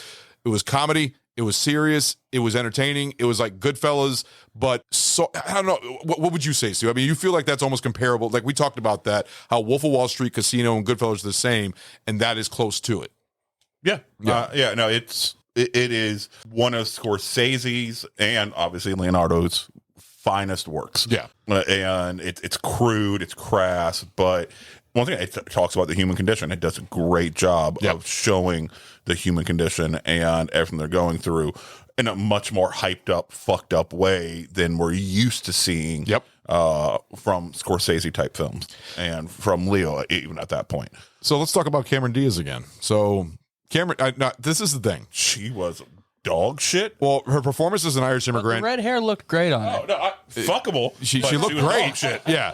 Well, Jenny Everdeen was particularly criticized and has regularly been cited as the example of poor casting as one of the worst Irish accents in film. The thing is, Martin Scorsese. I can give a fuck less about the accent. No, that had nothing to do with why I did not enjoy. So her. what didn't you like about her? Her acting was horseshit. It was horrible. But do you feel like she's a good actress though? So I think she can be. This was not the role for her in any way, shape, or form. I think that because she was thrown in the midst of such A-list. That's the whole reason why they picked her is because the studios actually told Scorsese that they wanted her because she was. It just highlighted how bad she was. Yeah, and I would So say you think it's another Keanu Reeves of Bram Stoker's? That's not a great comparison because you had somebody like John C. Reilly. Yeah, was able to fucking still do great job in the scenes that he was in with these juggernauts of acting, and you're not putting John C. Reilly anywhere in the same class of acting. But he's not.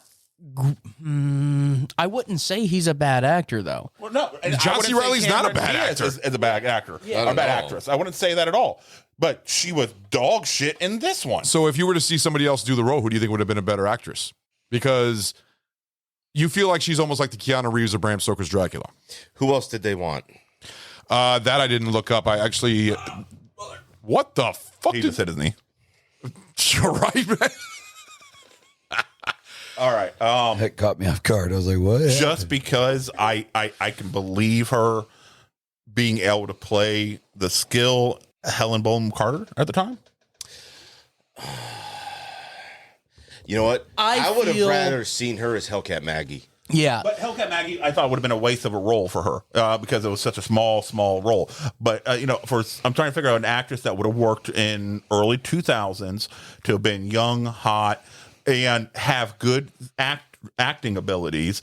I think she could have done it. Could have done a really fucking good job. Maybe. All right. Wouldn't have necessarily been as pale necessary as she is, even though Irish, of course, pale, yada, yada, yada. But I really think that she can be a great actress and she can stand toe to toe and command, respect with these. And that's what that character was. She was somebody who commanded respect. And I never felt that from Cameron Diaz at all. In any fucking scene, I never felt that she was actually commanding the respect that her character deserved. Do you feel like I said, you feel like she's the only miscasted chick? What, Chase, you pointing out another actress? Who? Keira Knightley.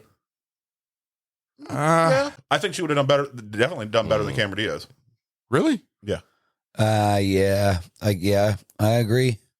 That was this was back in 2002, and that was actually the same year that that was around Pirates of the Caribbean came out in 2003. She was great in that. That might have worked actually. I mean, she did do an Irish accent really well. I mean, I think she can. Yeah, she can. Yeah, I think she can. Yeah, She knocks it out of the park. Oh, what other movies she done an Irish accent in? Well, it's not Irish, but she goes close in Pirates.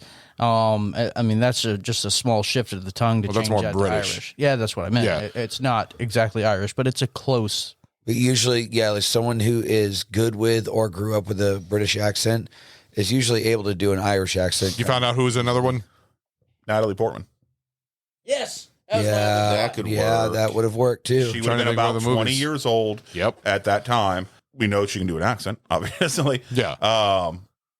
That was when she was actually, I think that Attack of the Clones came out that year when she was doing that. And I think she could have fucking stolen the fucking role and would have shamed fucking Cameron Diaz's performance. Jesus. Yeah, no, you're right. That probably could have been better casting. You really think that's the only role right there that should have been recasted? Yeah, everybody else. I dug everybody else all the way from Priest all the way on down. I loved every fucking buddy else. They embodied their character so well that I thought, no, this is great. This is perfect. This is wonderful.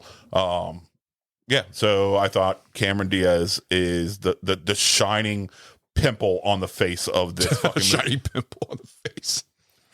Oh, that's funny. So what did y'all think of the sets? Because the one thing that they did is they recreated the whole sets, and to the point where George Lucas was even at to visit the sets, and he said, this can all be done by CGI. No. What do you think that? Fuck that. That's why the movie cost so much money, because they recreated all of Manhattan, that little the 5 points, from just photographs. Martin Scorsese did the research and looked at photographs, like that scene when Amsterdam is walking out after he got scarred up to go put the rabbit on the post.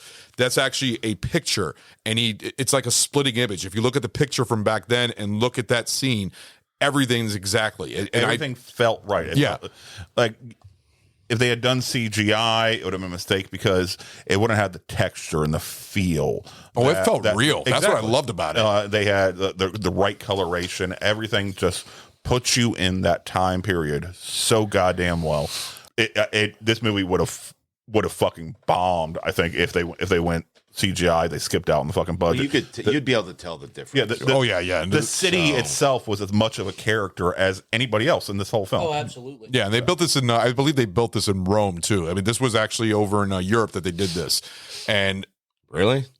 Oh, yeah. Yeah, they did. It was an Italian set designer, and I'd have to, I don't want to say his name because I don't want to get a fucking punishment shot, but you want to say the name? I have no idea. I don't know the person's name, so I'm not judging you.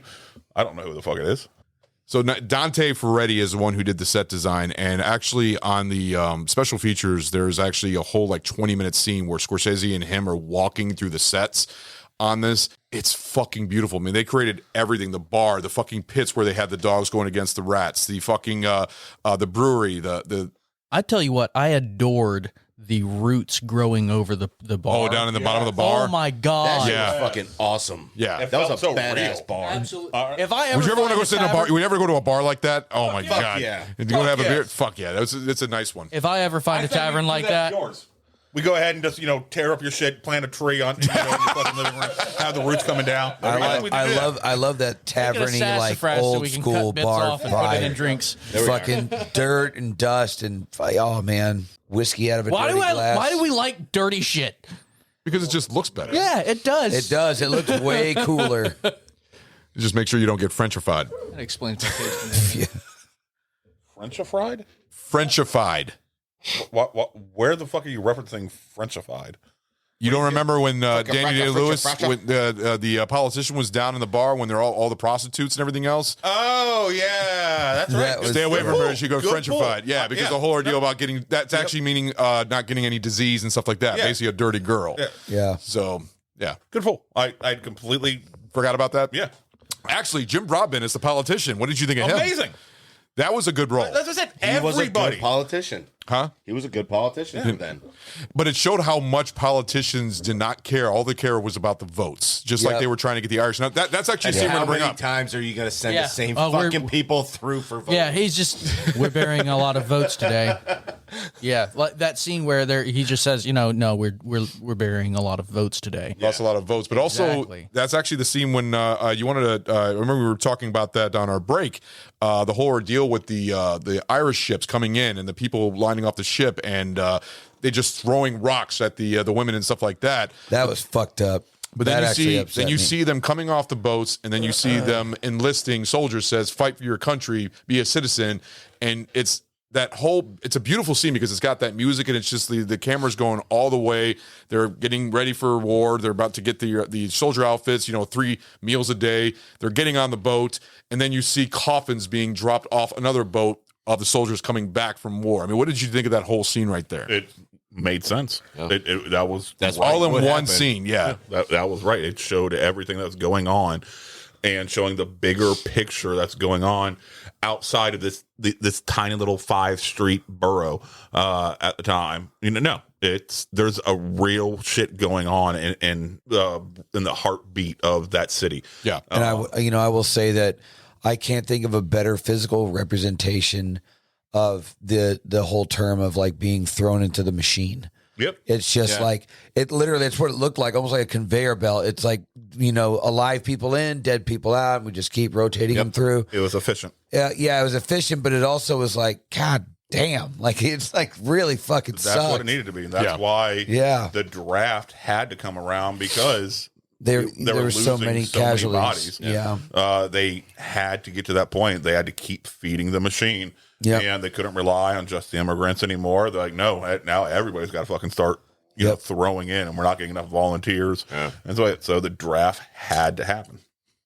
Yeah, no, that the scene was like I said, there's so many great scenes that show a lot of the historical things that happened back then at that time and everything else. And Scorsese just does it so well with the editing. And I mean, just like them walking through and Henry Thomas, when Amsterdam basically befriends Henry Thomas's character because he knew him when he was a kid before the battle, before he lost his father and Priest Fallon. Barely knew him. I think was he the kid that kicked that guy that was coming in when they were trying to chase him down? He's like, take him over to Hellgate. Yeah, remember I saw you. I was the one asking you whose side are you on? I was trying to help. I helped you when you came back in. He's like, oh, okay. That was the entire fucking interaction they had. Yeah. That they built this friendship on, and then you could tell that Henry Thomas just built up that entire thing to this massive, super important moment in his life, and Amsterdam was like, oh, okay.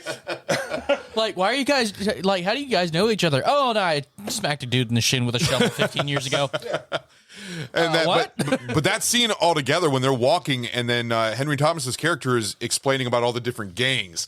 That was a great fucking scene. Yeah, It's that just was cool. Going through every single gang, you see the ones that always get into fights, and then you see the prostitutes. The one that we see a lot of fucking men dressed up like women in that one. You also had the ones that are all like with the greasy hair, trying to look all like top, looking at mirrors and stuff like that. What were the other ones that they had? The long not shirts. They call it something else. The long coats. They're shirt tails. Or shirt tails. Shirt tails. You had the shirt tails, the slaughterhousers, what? Bowery Boys. Yeah, the Bowery Boys. You had the 40 Thieves, but then they became the 40 the Thieves. children of the 40 Thieves. Yeah. Things like that. Yeah. The And the ones ugly that muggers. what were the ones that stand around and just like basically talk on the corners of the streets, basically that they just like preach out and shit like that. The ones that were anti-British. Yeah. But I thought that was a really fucking neat scene. Like, if you had to pick out of all those gangs, which gang would you think you'd be a part of? Because I think the fighting one would be you. I mean, seriously. Actually, also Ragnar, being on the ones that always are just constantly getting into fights, fighting the cops. The ones that wouldn't be the first time. No, the ones that rolled the ships in the harbor. Because those ones were actually the river something. Yeah, something like that. They actually had a fucking job. Yeah. All right, and they were being efficient. They were actually producing something into the economy. Oh, you talking about the bodies? Stolen goods. No, the bodies that came back. That came Leo's idea after that ship was already fucking ransacked. Yeah, or Danny DeLewis Right. that made a good song for they did. yourself, because I think they call him like the Phantom or Ghost or something whatever like they that. were. But no, that's The body you know, snatcher. that's probably a gang that I would be a part of, because they're actually out there doing something. They are bringing supplies into the economy. Stolen supplies, yes, but still supplies into the economy. Yes. Chase, how about you? And plus, they get to fight all the time too. Yeah. I think I'd have to go. I think they were called the Ugly Muggers. The Ugly Muggers? The Pug Uglies. The Pug Uglies. Pug Uglies, Yeah. the Pug The Uglies, ones that yeah. all. Yeah. The ones that can't speak English. You can never fucking understand them. And the only ones that they get along with are the fucking whores. I got a list. So it's the Savage Skulls, the Dominicans Don't Play, Dead Rabbits, the Bowery Boys, the Bow Brothers, Bowery Boys, 40 Thieves, the Baxter Street, the Chinchesters or something like that. Then they have the Aryan Brotherhood. Apparently was in there. I don't remember that. That was it's not memorable. The blood. The Bloods? No. And the Crips. No. What are you doing? I think he's reading every New No, York no, gang. no. Oh, yeah, ever okay. existed. Okay, no. That makes sense now. This says list of identities in the gang. This is some bullshit. List of identities of the gangs in New York. Oh, okay. Not gangs Gave of me New the York. wrong shit then. Damn. So I was right. It's all the gangs in New York. Yep. So for me, I would say the Bowery boys, and the reason why is because they all look like bruisers, like bigger guys with the fucking the bowler hats, and they go around like beating the shit out of people. They're like the muscle. I would definitely probably be in that group. But I feel like if I was an immigrant, I would probably been with the Pug Uglies. I feel like that's the area that my people came from. All right, I would just can't like, understand a exactly, fucking word like, you're Hey, son of a dick. exactly. So I just feel like, all right, fuck it, I'm hanging out with these guys. There's the Baxter Street dudes, the Bow Brothers, the Bowery Boys, the Car Barn Gang, the Charleston Street Gang, the Corkins Brewsters, the Daybreak Boys. That was one of them. Yeah. The Dead Rabbits, of course. You got the Dutch Mob. I remember them talking about that one. The Eastman Gang. You got the 5 Points Gang. You got 40 Thieves, Gas House Gang. You got, let's see. God, there's so fucking... Grady Gang.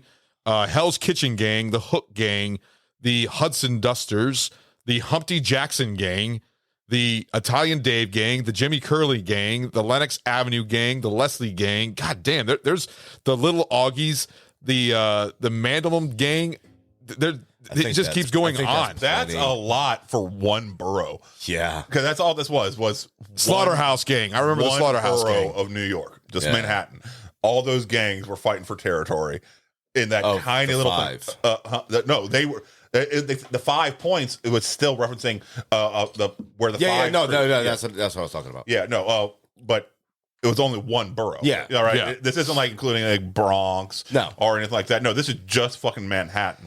And in Manhattan, if you guys have ever been there, it's not that big of a fucking island. No, it's not. It's small.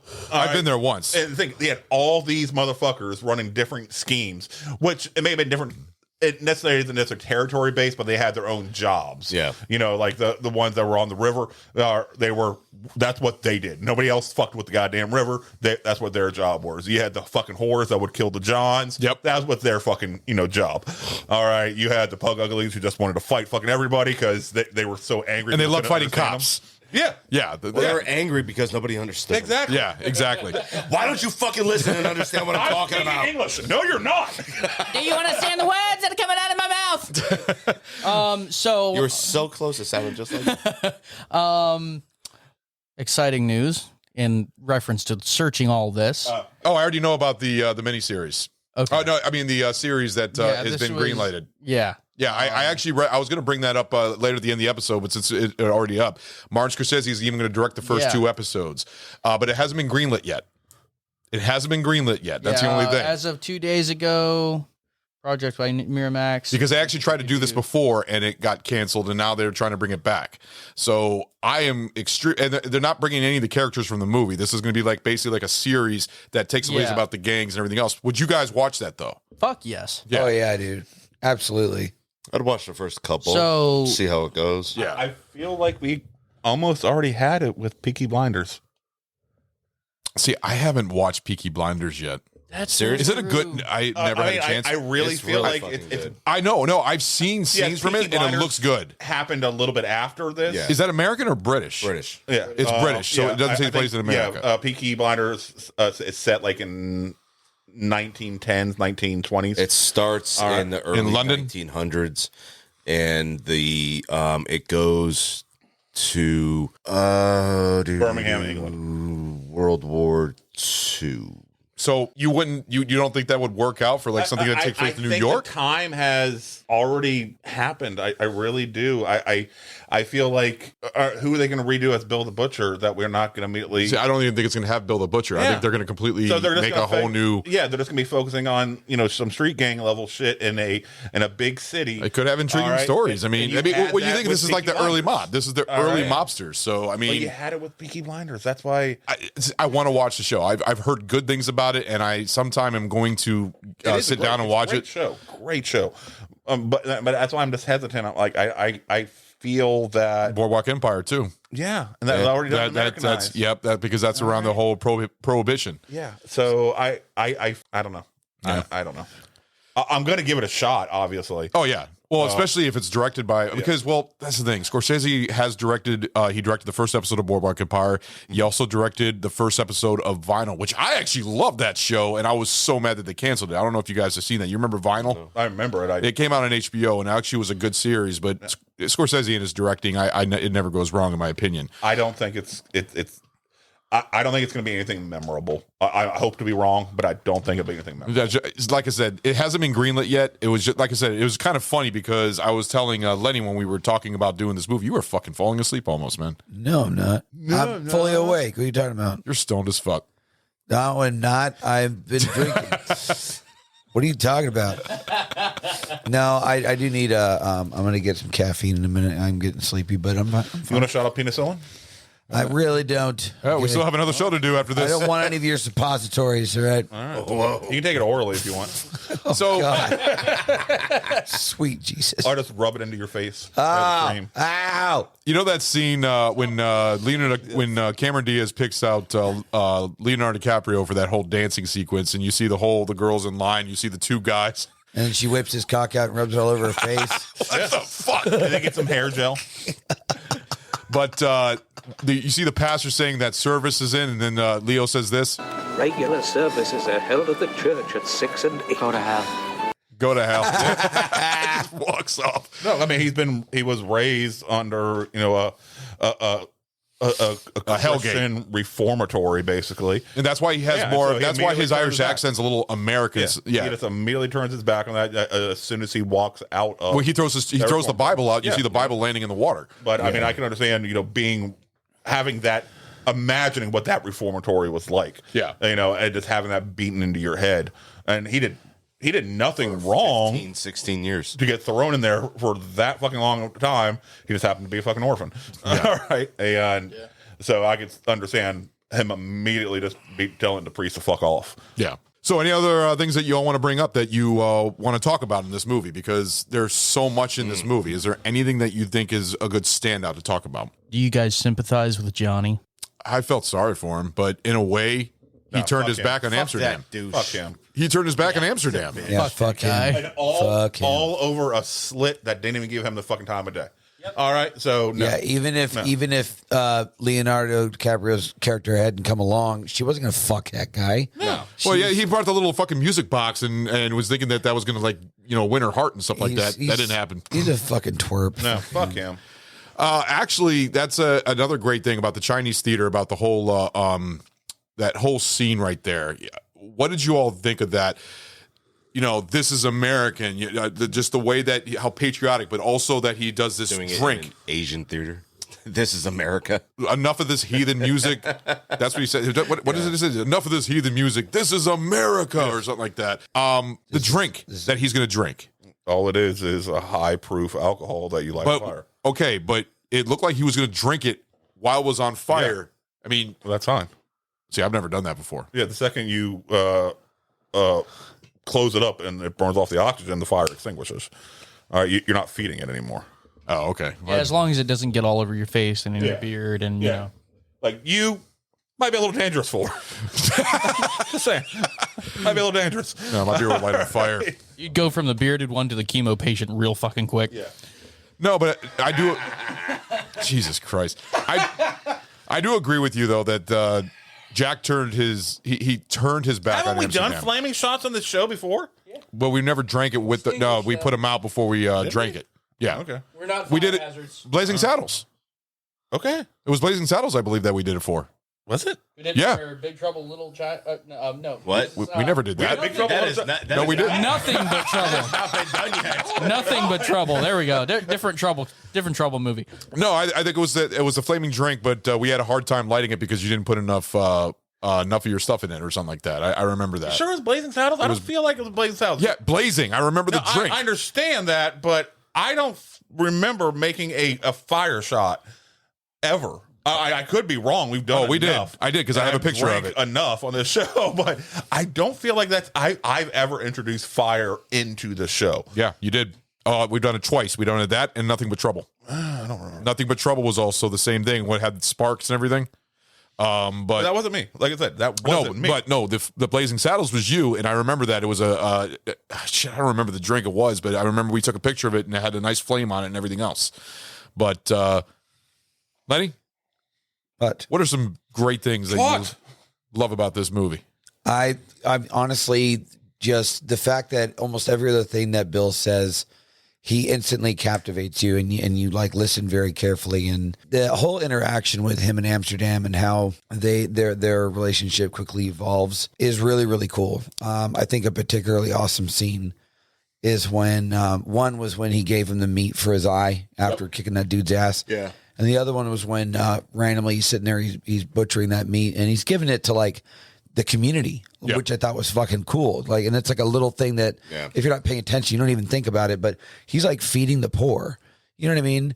So, but when he starts teaching Amsterdam, like about what's a kill shot, what's a wound, and, you know, like training him, and then he's like having him do it. He's going, good, again, good. You know, that whole interaction was really fucking cool. It stood out to me a lot because I think that was where you really started to kind of see that father-son sort of a dynamic with them. That's what I loved about it. That's the only, like you said, because I remember when we were watching the movie, you constantly just kept saying over and over again, why would he do that? Why would he turn his back on Bill the Butcher? He should have stayed with him and be a part of that crew. But yeah, I mean, yeah. And then I think I remember saying, well, then the movie will be over with then. Yeah, you're like, it'd have a very anticlimactic ending. I'm like, yeah, that's true. Like, all right, fine, yeah. No, but like I said, this movie stands it's a great standout. It's a great historical piece, in my opinion. It's historical fiction, but there's also a lot of. What are you all smiling over there, Chase? Fact checking him? I'm just literally scrolling down memory lane now, just going through all our old posts and shit like that. We did have a flaming drink for Blazing Saddles. What was it called? You just put the Blazing Saddle drink from our Blazing Saddle. I think it was called the Blazing Saddle. I think that's what you called it. But I remember it was flamed. I remember what Definitely was happened. a I had to blazing take. I saddle had to after you take that took a picture shit. a couple days afterwards because you didn't put enough whatever was in the ingredients in it, and we tried to light it and it wouldn't light. Okay. Yeah, and I think Tyler was a part of that and everything else, and I burned my fingers or something like that. I almost burned. Yeah, that's actually in a video or something like that where I almost burned my fingers. Yeah, on the intro to that episode, you were talking about how you set your hand on fire and shit. Yeah, yep, I remember that now. Yep, but that was almost like a year ago now since we did that episode. August 9th of 2021 when it was released. Yeah, over a year. Jesus. That was a good episode. Nice. You also check that out, the Blazing Saddles episode, and also the Monty Python and the Holy Grail episode too. Where the white women at? I love that scene, lot of dude. fucking drinks. God, I love that scene. Dude, I mean, how many episodes have we done? We're in the 130s. I'm just looking through all these, I'm like, it's a lot of fucking drinks. Oh yeah, shitload, man. A lot of fucking IPA beers too. My liver is still going strong. Fuck yeah. Well, the next episode won't be an IPA. I made damn sure about that. Yeah, and that narrowed down my choices drastically. Oh, the next episode is going to be a fun one to drink. I can tell you that. That's going to be a good one. So, I guess we can go ahead and go into the pint reviews. Actually, before we do that, I want to play this song because this is the song that plays at the credits from U2.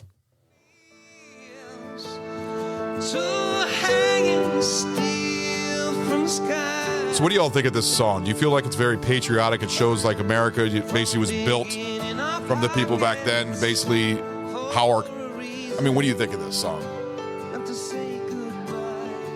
These are the bands that built America. But also, I wouldn't have minded if they had like shipping up to Boston, or something like that. It would have. Which is funny because that was in The Departed. Yeah, well, I mean, it would have worked. It had nothing to do with Boston. It would have absolutely fucking fit. Yeah. All right. So, I like it because during this song you see the transition as the progression of Manhattan and the progression of New York. That scene right there with the graves, which was really cool because when you saw Amsterdam buried Bill the Butcher right next to Priest Valid. Yeah. And one thing I did notice at the end of this, when they're going through that, so the final city background still had the Twin Towers. Yes, and there's a reason why. This movie was actually postponed. And because of the World Trade Center, when it got attacked, because this came out in 2002, and they were going to release it beforehand, and the whole reason is because it was controversial. I mean, I remember they did that with Spider-Man. There was a scene where there was going to be a helicopter stuck between the Twin Towers and the web. In a giant web. Yep, I remember seeing the trailer. I remember a lot of people were butthurt, basically, any movie that had the World Trade Center, they did not want to see it, But do you think they should... I was fine with everything they're going through. Do you think they should have then added another one with the towers gone? With how fresh the attack was. That's a hard question. I think they should, because it shows the city is still constantly evolving, even through acts of war and violence. Well, at that time, it would have been... It shows it up there. As, it shows it up. No, but I think it would have been better if it had the spotlights. Showing the spotlights. But they didn't have that. They didn't have that. They had that right after September 11th. No, they had to clean up everything. That took a while, a long time, and then they had to clear the site and then bring strong enough lighting up to make those while they were getting everything ready for the new building. Yeah, Honestly, I want to say that we didn't get the spotlights until 2003 to 4. Was it 2003? Okay, see, I didn't know if it was a little bit out. It's a massive cleanup effort. Oh, I know. Oh no, I think it was like 6, 7, 8 years of cleanup or something like that. Like dump trucks running 24/7. Yeah, honestly, I think they could have just had the towers and then removed the towers and not even had to say anything, and it would have been a shock enough to the system that, especially when that came out, we're like, God damn, it's still fucking changing, it's still evolving through blood and through pain. It's still happening. Yeah. I think I can agree with you. I can see that, but I will say that one sort of symbolic thing, if you want to look at it that way, by them choosing to still have the towers there, It's sort of a symbolic way of saying that as a country, we're still standing.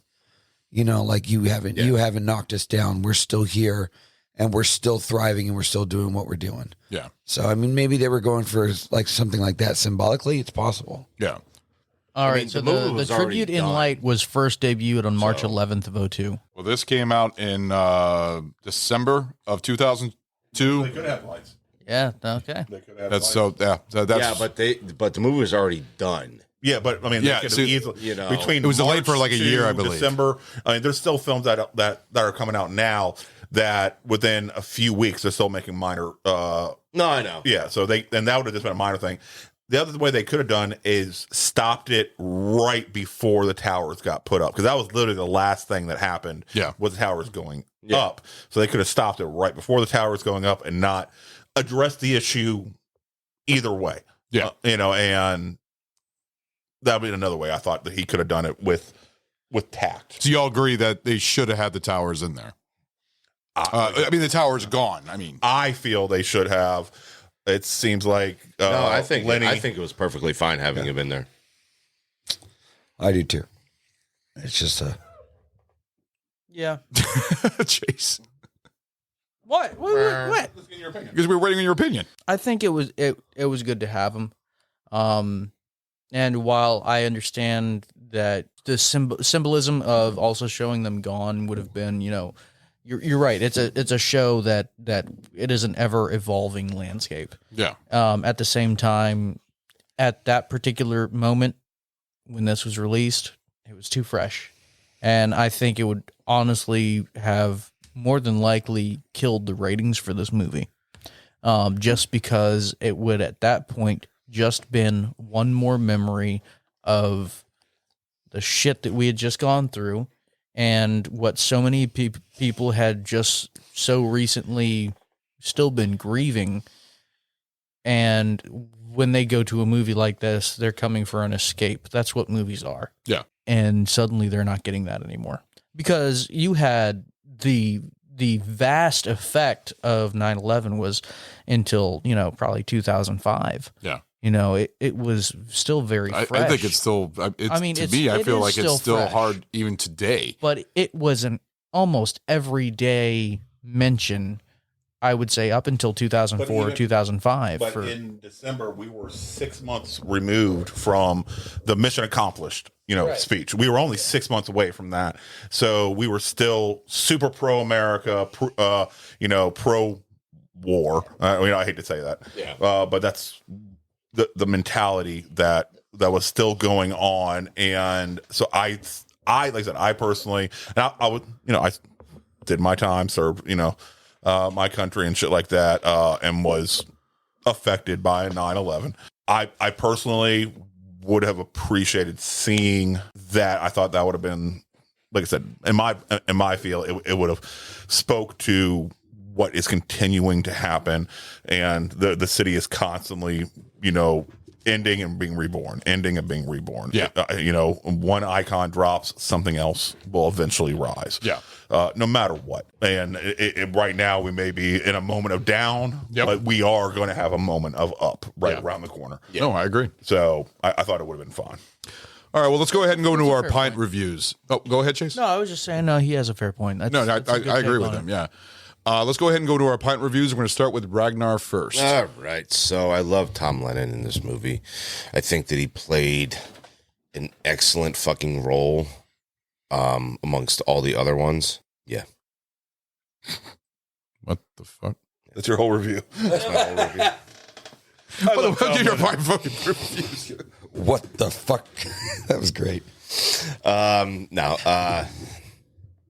So critical. Let's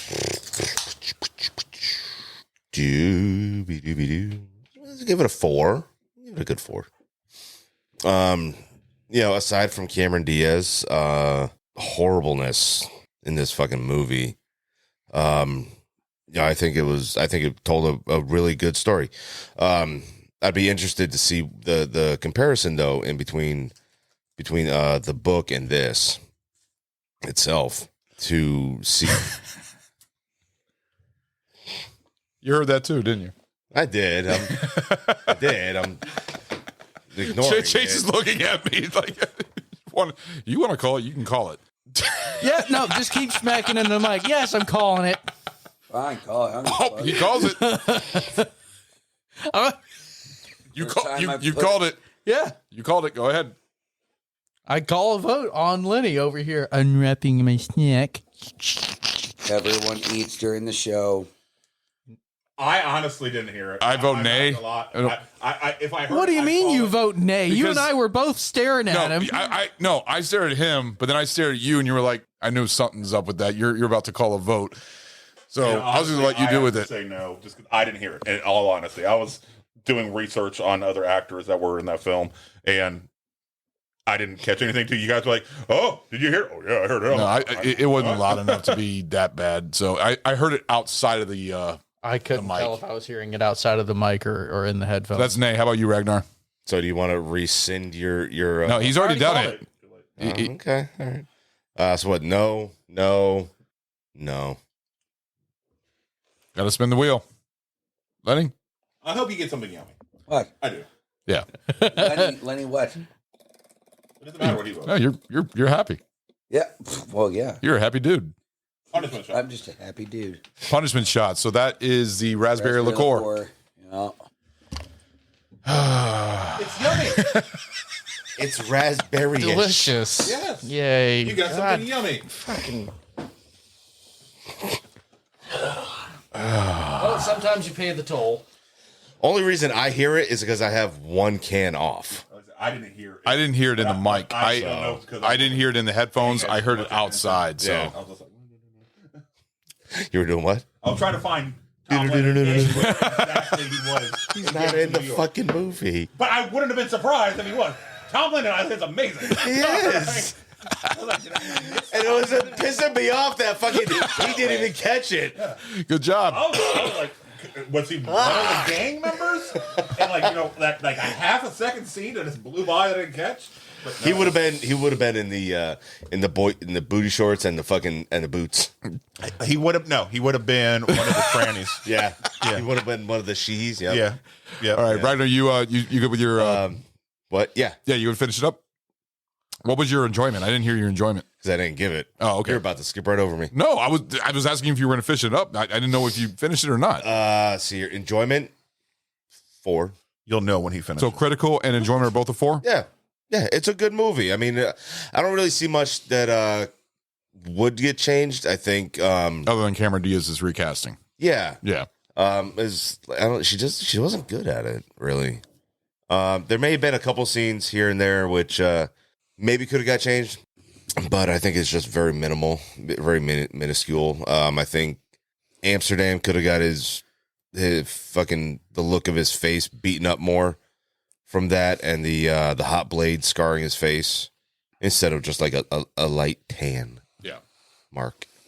Yeah, that may be it. There may be a couple others, but they may be so minuscule. So, but you highly recommend this movie? Absolutely not. All right. I love this show. Stu, it's all you. Enjoyment, I'm gonna give it a 4.5. All right. A few things that brought it down. Cameron Diaz, of course. Yeah. The like Ragnar said, the not making fucking Leo ugly after the skull crushing beating that he received. Yep. To the point where they wouldn't even show his face after the beating he was receiving, and when he was getting treatment, the agony that he was going through, they wouldn't even afterwards. Oh, I'm all healed. Let me just slick back my hair. I'm a pretty boy again. All right. No, but very, very small things. And for the same reasons, I'm probably gonna have to give it a 4.5 as a critical. The dialogue was on point. The characters as a whole were on point. The effects, the scenery, the music, everything worked really, really fucking well as a whole. The B story with what's going on through the city worked really, really fucking well. The sets were beautiful. Yeah. So I mean, it's no Predator, so it's not getting a 5. But a 4.5 on both sides. I really absolutely think this is a great, great film, and I was happy to introduce that to my son and him also feeling that it was a really good film. Okay, Chase. I'd have to go with a 4.5 on critical and 4.5 on enjoyment because it is way up there for me. This movie has fucking everything. And this was the first time you've watched this? This is my first viewing. Yeah. What? Yeah, just you don't fuck with tradition. Okay, got it. You said it this time. I didn't say anything. Because I had to for you.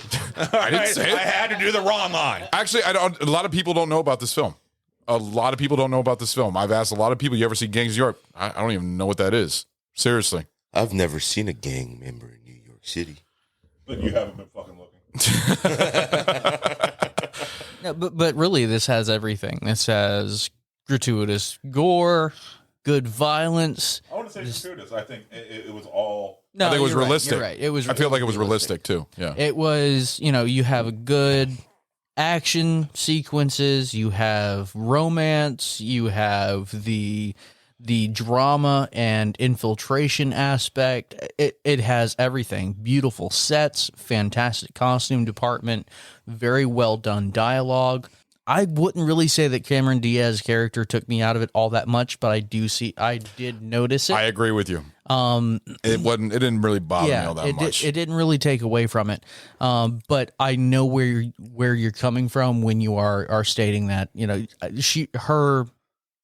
her lack of skill was certainly highlighted just because of the other actors that she was on there with. Yeah. Now, I will say, if this new series gets launched, I would like to see if Bill the Butcher is in it as Tom Hardy.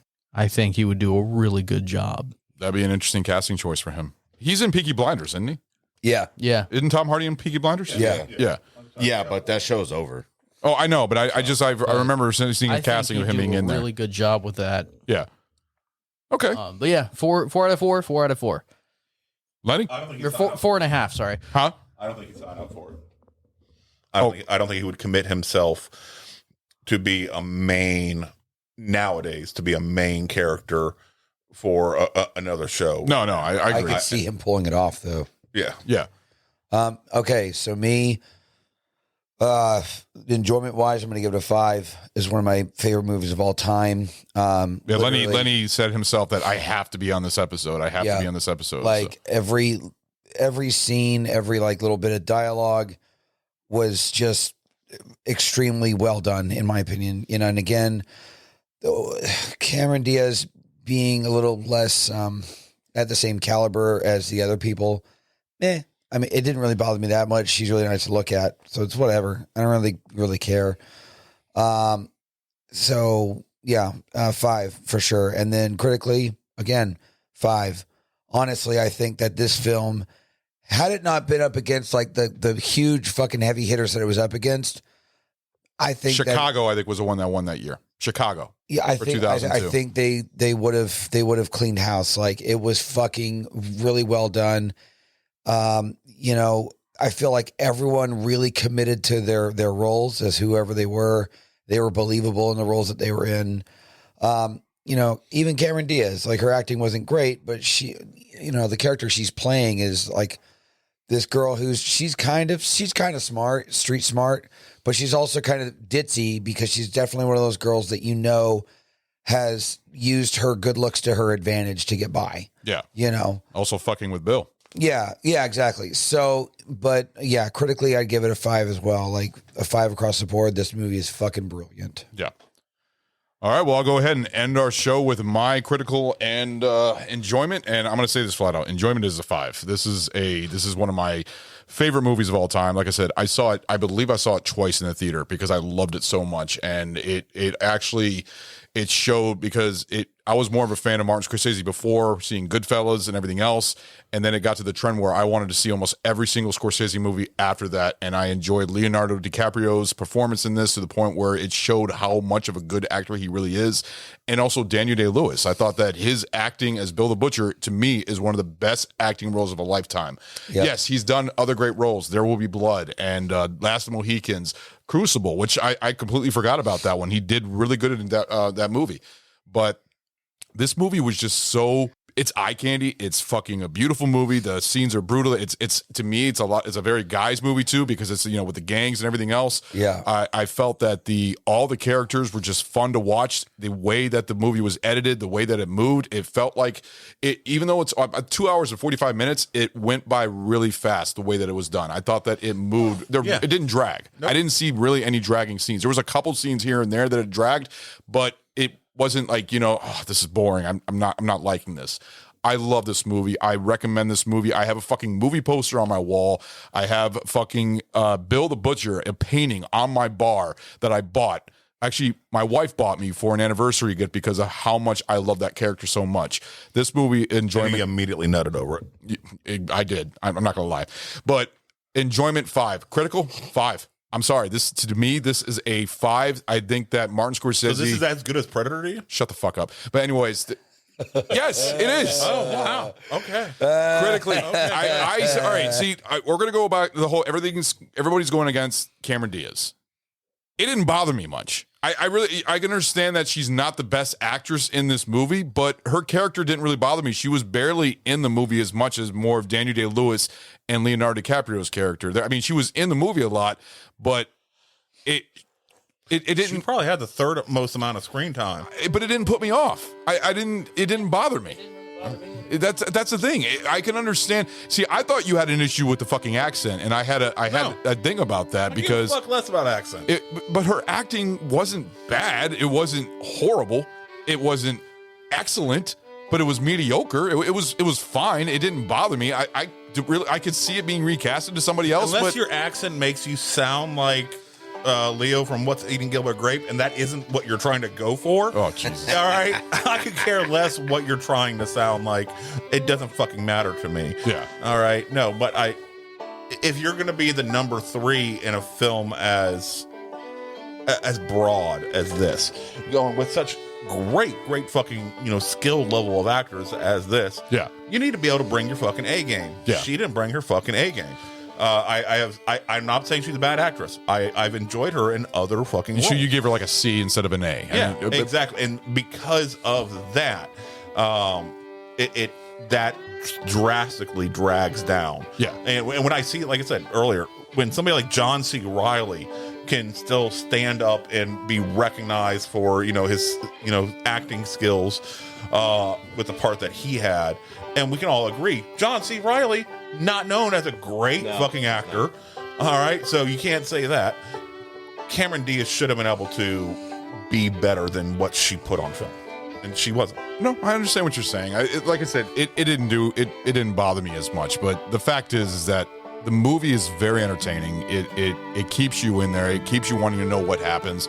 It ends beautifully, and I really respected the whole fact that he buried Bill the Butcher right next to his father, because he did respect him, even though he hated him and respected him at the same time, just like Bill the Butcher did with the same way with Amsterdam. But overall, this movie is, to me, it's one of the best movies of all time. It's one of my top 10. I will never get bored of this movie. I enjoy the hell out of it, and I'm so glad that we got to talk about it. I've actually been looking forward to talking about this movie since we first started this podcast. This was actually going to be one of my picks at the beginning when we started making this thing. And thank you for being a part of this episode. Seriously, even though Lenny, you feel like you're falling asleep. I'm not. Fucking welcome. I'm perfectly fine. But I'm intoxicated. This is what fun looks like. Continue.